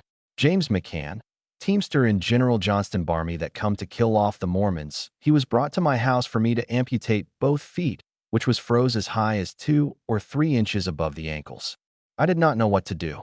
It come into my mind as by inspiration to give him cayenne pepper inwardly, and nothing else. In 16 days he was well and walked 9 miles, and said he could have walked farther. He only lost 5 toenails from both feet. Case 2. The worst case of inflammatory rheumatism I think I ever saw was cured in 1 week by taking a little chew of Indian root and half that amount of yellow dock 3 times a day, swallowing it down every time. Jeanette Clark was the woman cured. Case 3. Mary Smith, a young girl, had a bunch growing on her upper lip close to her nose protruding above her nose, which was entirely stopped. She could not breathe through it. All she took was equal quantities of burdock, yellow dock, and dandelion in powders, and a snuff of yellow dock for her nose, and the tumor gradually vanished away and left her a smooth face. Some said it was a canker sore, while others said it was a cancer sore. Howbeit, it got well under the above treatment. Case 4. While living at Parowan, a man by the name of Bishop was brought to me from Buttermilk Fort, Millard County, Utah, in a bad fix with his back half bent, could not straighten up. His kidneys and urinary organs were all affected, so that he could not walk a step. I have him nothing but burdock seeds and dandelion tea, and in 12 days he was well enough to go home rejoicing. 51. Case 5. While I lived in the city, Andrew Love had been under Dr. Bernhizelb treatment for a very bad case of kidney complaint, and he was given up. I gave him nothing but burdock and dandelion, and he soon recovered to the joy of all. Case 6. In the first settling of the Salt Lake Valley, Lorenzo D. young wife had the Thysic 11 for 12 of 15 years. She could not live in a crowded fort and had a house built some rods outside on higher ground. I gave her nothing but bitter root or Indian hemp root, and it cured her entirely. I think she had it no more. 10 or 12 years afterwards, she said she never had it any more after taking that medicine. Case 7. Orson B. Adams got 3 fingers cut off of one hand within 1/2 inch of hand, leaving the bones sticking out naked. It was urged by some to cut the bones off close to his hand, or it would never skin over. I would not agree to it, but took the case in hand. I gave him medicines that prevented inflammation or a fever from arising in the wound, and he got well in a very short time considering what a severe wound it was, done by a circular saw. The bones that stuck out grew over nicely, and looks like short fingers with no nails on. Cayenne pepper was the agent that accomplished the object. Case 8. Barnabas Carter got struck with a piece of cast metal drum in a machine that was going a furious speed.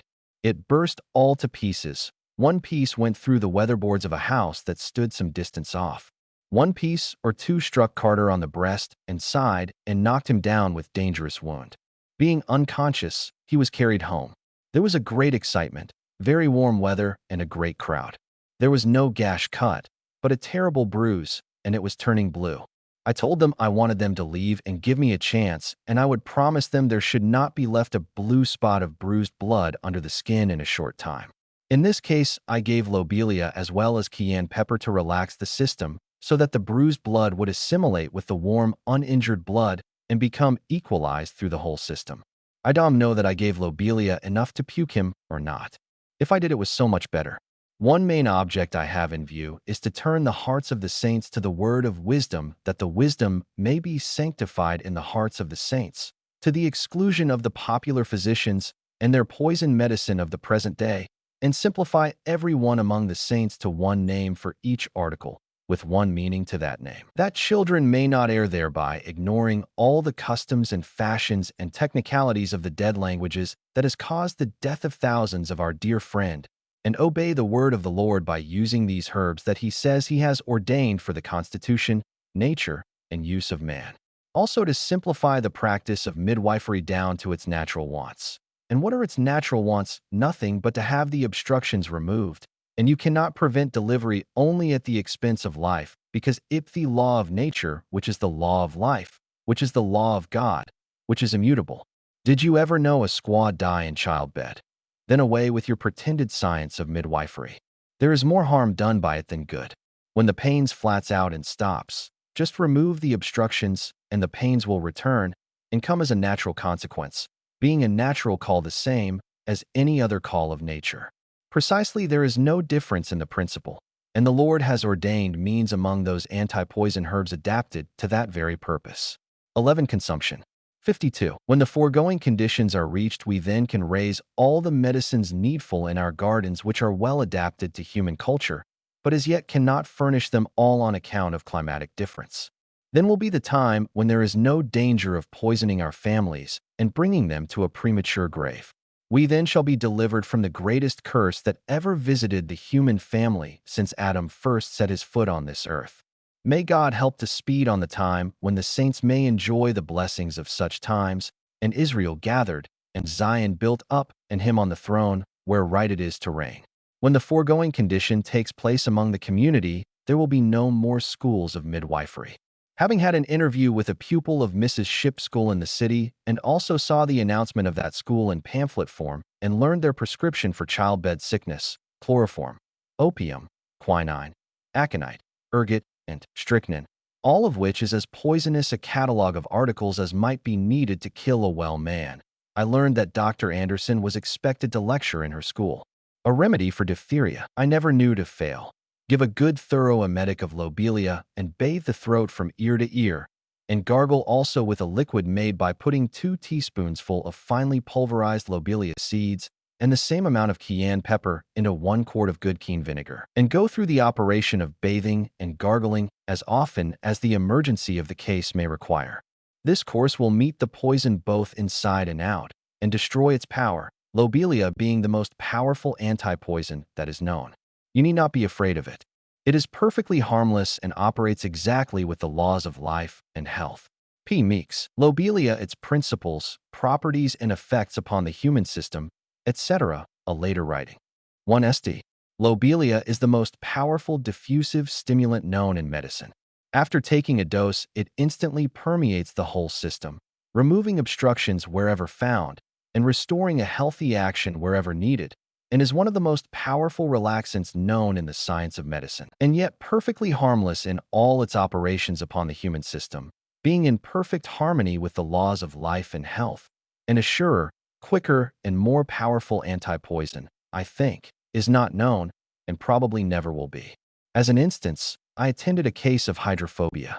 A boy 10 or 12 years of age, Philetus Davis, by name, having been bitten by a rabid dog, lobelia was administered.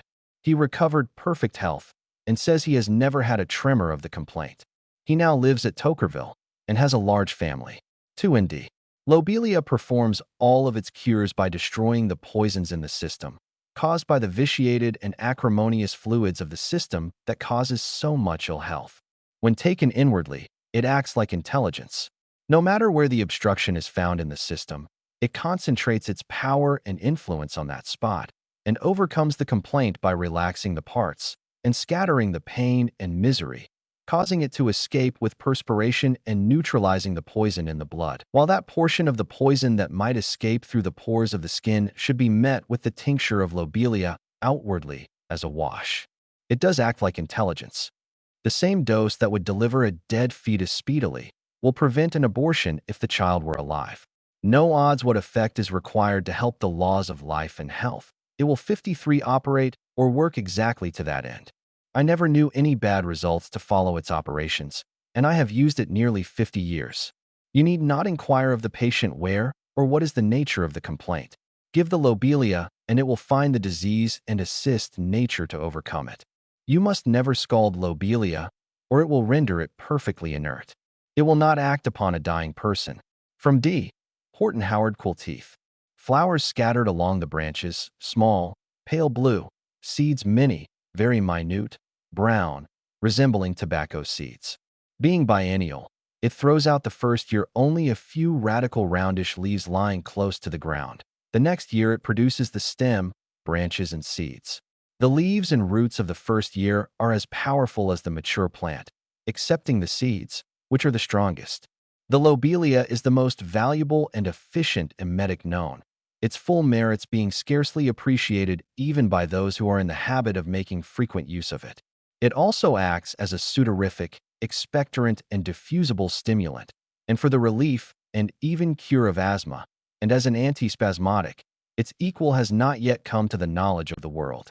As a stimulant, it extends its effects to every part of the system, removing obstructions and restoring a healthy action wherever one exists or the other is needed.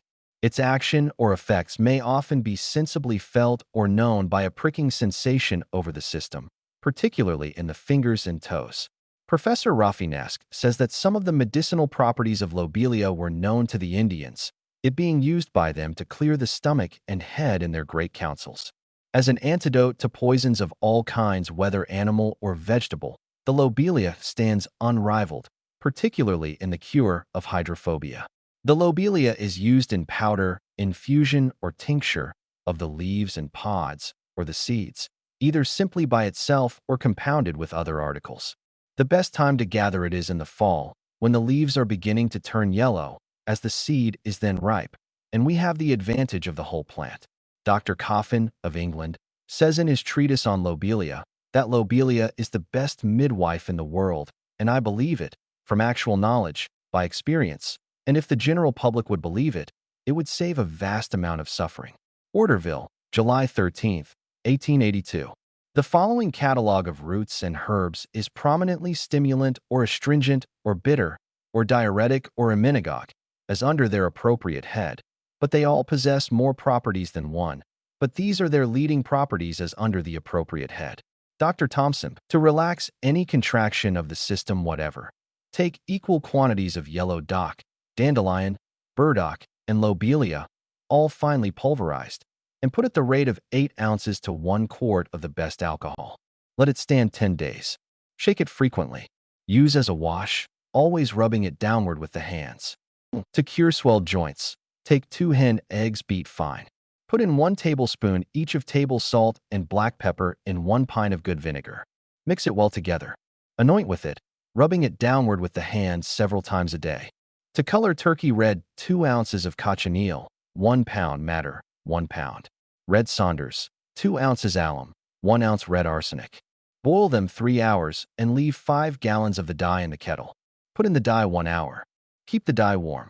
This quantity is for 5 pounds of deep turkey red in cotton and 4 pounds of scarlet wool.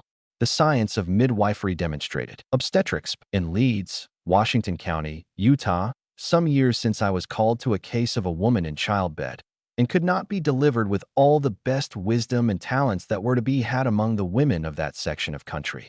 When I met her husband at the gate, he asked, "Do you think you can do her any good?" I said. "I think I can." He said he had no faith in the world that I could do her any good. "For," said he, "I have buried 2 women that died exactly in that situation, and I thought there was no remedy in such cases." Well, she was in a deplorable condition. She had been 5 days in that condition without any progress whatever. All hands were disheartened and the case given up.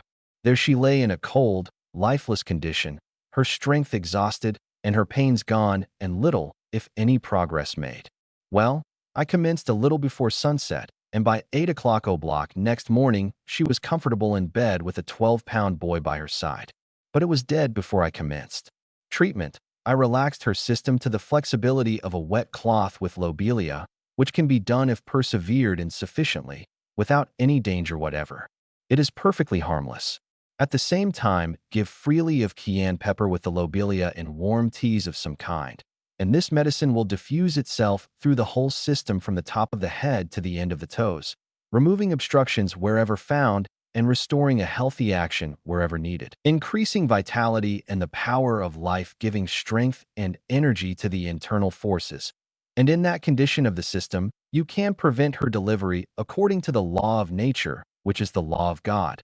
And by letting her alone in this condition, the pains will return just natural, as the water will follow the ditch. When the obstructions are removed, it is the law of the internal forces which is the law of God. This case was a woman 43 years old, and this as her first child, which made her case much harder to bring her through safely.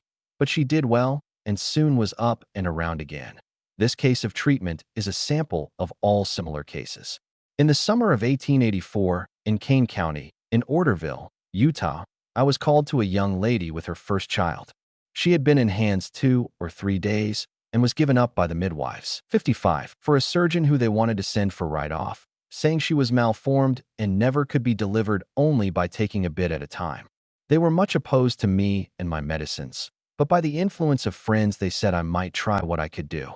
I took the same course with the kind of medicines as in the preceding case, and in due time the child came away, and no one knew it till she told them to come and take it away. They feared she would mortify, but it is a mistaken idea altogether. Take good care of the woman. It being a foreign body and not having any connection with the living principle, itself will decay and mortify and lessen and come away by little, till it all comes without mortifying the woman, without medicine, by taking good care of the woman. I know a live woman today who went 40 days before she got clear of what the midwives could not take away. She was controlled by my counsel. In October 1884, at Mt. Carmel, Kane County, Utah, I was called to see a woman 17 years old. She had been some 60 or 70 hours in hands of midwives who had given her out as being so malformed that there was no possible chance for a safe delivery. They had such opposition against my giving her lobelia, one of the best evidences of its being ordained of God for the benefit of mankind, because the devil never opposes only what is of God and his emissaries, was so visible to me that I could, it seemed to me, almost see them with my natural eyes, and without the assistance of inspiration I would certainly have been overcome. But by the help of the Lord I succeeded in delivering the woman of a dead fetus. And in all 3 of these cases the fetus was dead before I was called. But the woman did well and had no relapse whatever, and the very same treatment will prevent abortion if the fetus is not dead or disorganized. But if alive it will remove the obstructions and restore a healthy action to both mother and child.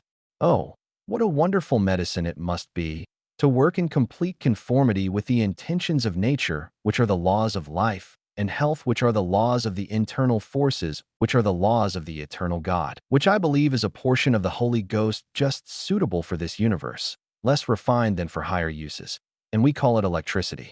What is the difference between electricity, oxygen, ether, or rather ethereal, and a suitable grade or degree of coarser or less refined portion of the Holy Ghost just adapted for the controlling agent of this universe in its present condition?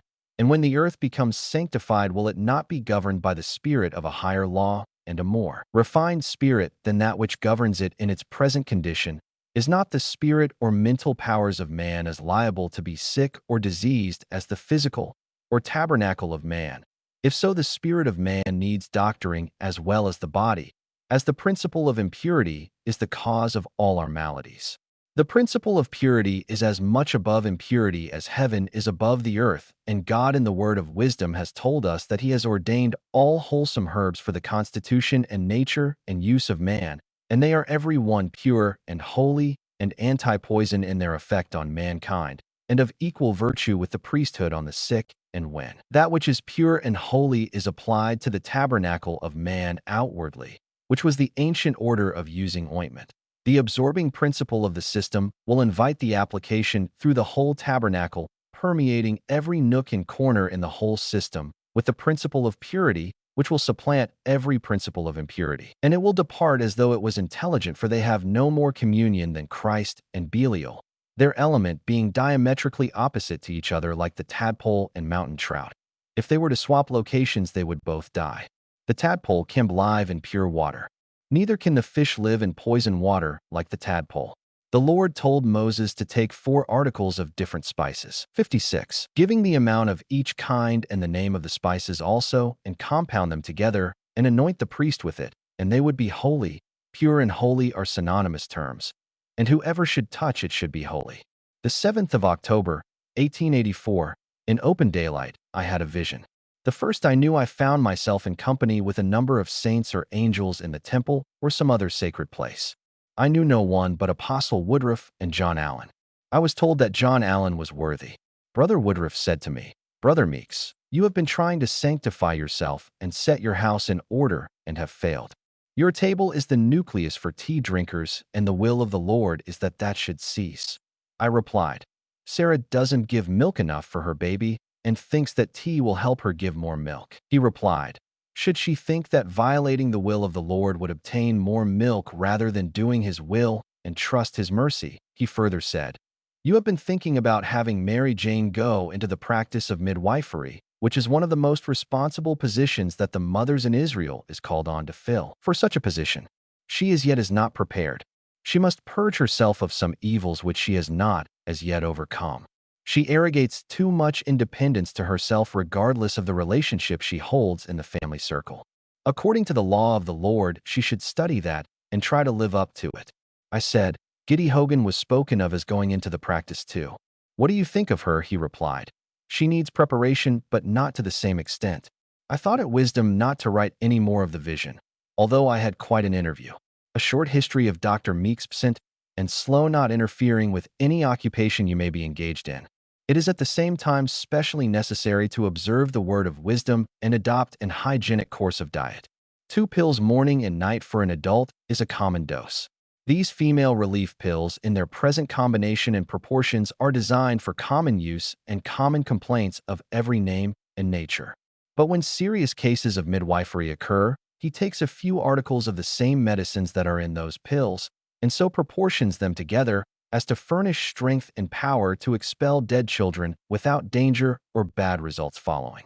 The women that have used those medicines before confinement as a preparatory means have received great benefit thereby, both in speed and ease.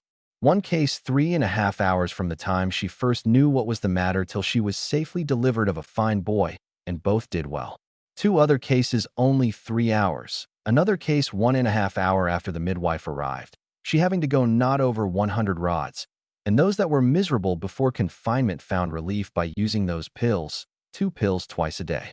57. In midwifery, these medicines do nothing less than remove the obstructions, and the pains will return as a natural consequence, and delivery cannot be prevented only at the expense of life. It is a natural law that cannot be controlled any more than you can make water run uphill. Clear out the ditch, and you will not have trouble about the waters coming. So likewise remove the obstruction, and the pains will come, and the child with them. One is a principle that cannot be controlled as much as the other. It is the law of nature, which is the law of life, which is the law of God, which is immutable. Never look after the pains, but look after the obstructions, till they are removed, and the object will be obtained without any more of your help, and you can prevent only by sacrificing life. Orderville, September 24th. 1886. Be inasmuch as the Lord has blessed me with a portion of his Spirit, and enlightened my mind, and quickened by the same Spirit to see and understand some of the mysteries of his kingdom for myself, and not for another. I. P. Meeks, on the 20th day of September, 1886, early in the morning of that day, was suddenly quickened by the Spirit so that I could see and understand the things of God.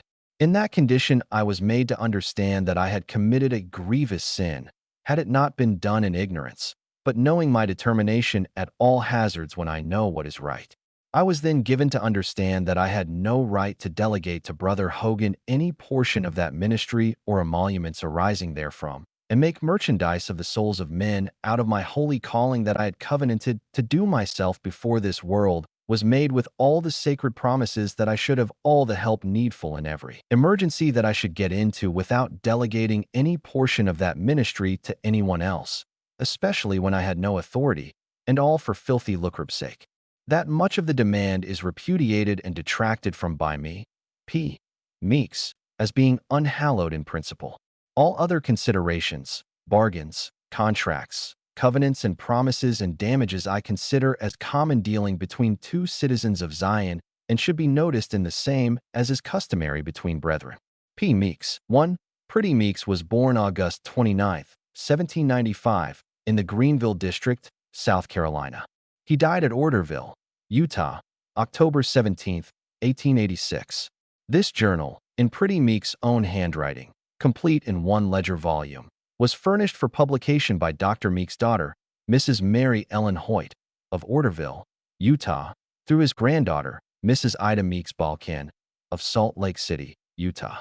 This manuscript, much of it written in his later, less active years, contains in his own clear handwriting such words as inhabitants, Illinois, Illinois, Illinois, Vilnius, Indiana, moved, strengthen, where, emptied, pagan, settlement, maiden name, kept, kept, said, colt, scarkly, tautly, fastened, oppost, sickly, shortly, successful, relieving, doctoring, studied, correspondence, sherry, darned, the whole affair, home, previously, relied, rice, Versailles, sugar. To reproduce the misspellings would be inconsistent with the many correct spellings of these same words elsewhere in Dr. Meeks' manuscript, which shows unmistakable and abundant evidence of the writer's real skill in spelling and writing good English. Dr. Meeks was very familiar with the spelling and the use of such words as the following selected at random and correctly spelled in his manuscript: circumstance, dyspepsia, lobelia, noised abroad, sheriff, deprivations, inconveniences, persecutions, particular, Des Moines, murmuring, accident, considerable, prairie, Pisgah, sustenance, impressive, battalion, dispatched, Missouri, frolicking, venerate, diphtheria, thysic, encumbrance, acquaintance, monitory, Virgil, stigma, impetus, vitiated, acrimonious. My own father and mother were well-educated school teachers and were prize-winning spellers in their prime, but both in their later years fell into the easy habit of phonetic spelling, frugal with punctuation marks, and spendthrifty with capital letters, just as Priddy Meeks has done. Tender memories and due respect for them all prevent exposing these slips of the pen to the ridicule that might be aimed their way by literally following all forms of spelling found. No sentence in Dr. Meeks' handwriting has been rephrased or omitted from these pages, except to condense the hunting narratives and a nauseating sickroom description. Valuable advice and assistance have been rendered by Mrs. Mabel Harmer and Mr. Dale L. Morgan, J.C.A. 2. Site indicated by a historical marker on Indiana State Highway No. 161, near Richland, Spencer County, on the Ohio River. The Indian, Big Bones, who killed Abe Meeks, Sr., was in a few minutes shot to death himself by William Meeks, according to a recent newspaper history of the fight. Vengeance soon overtook the Indians, and the leader, Chief Setadown, Setita, arrested and in a log jail awaiting trial, was shot through a chink hole at night. The Indians then vacated the region.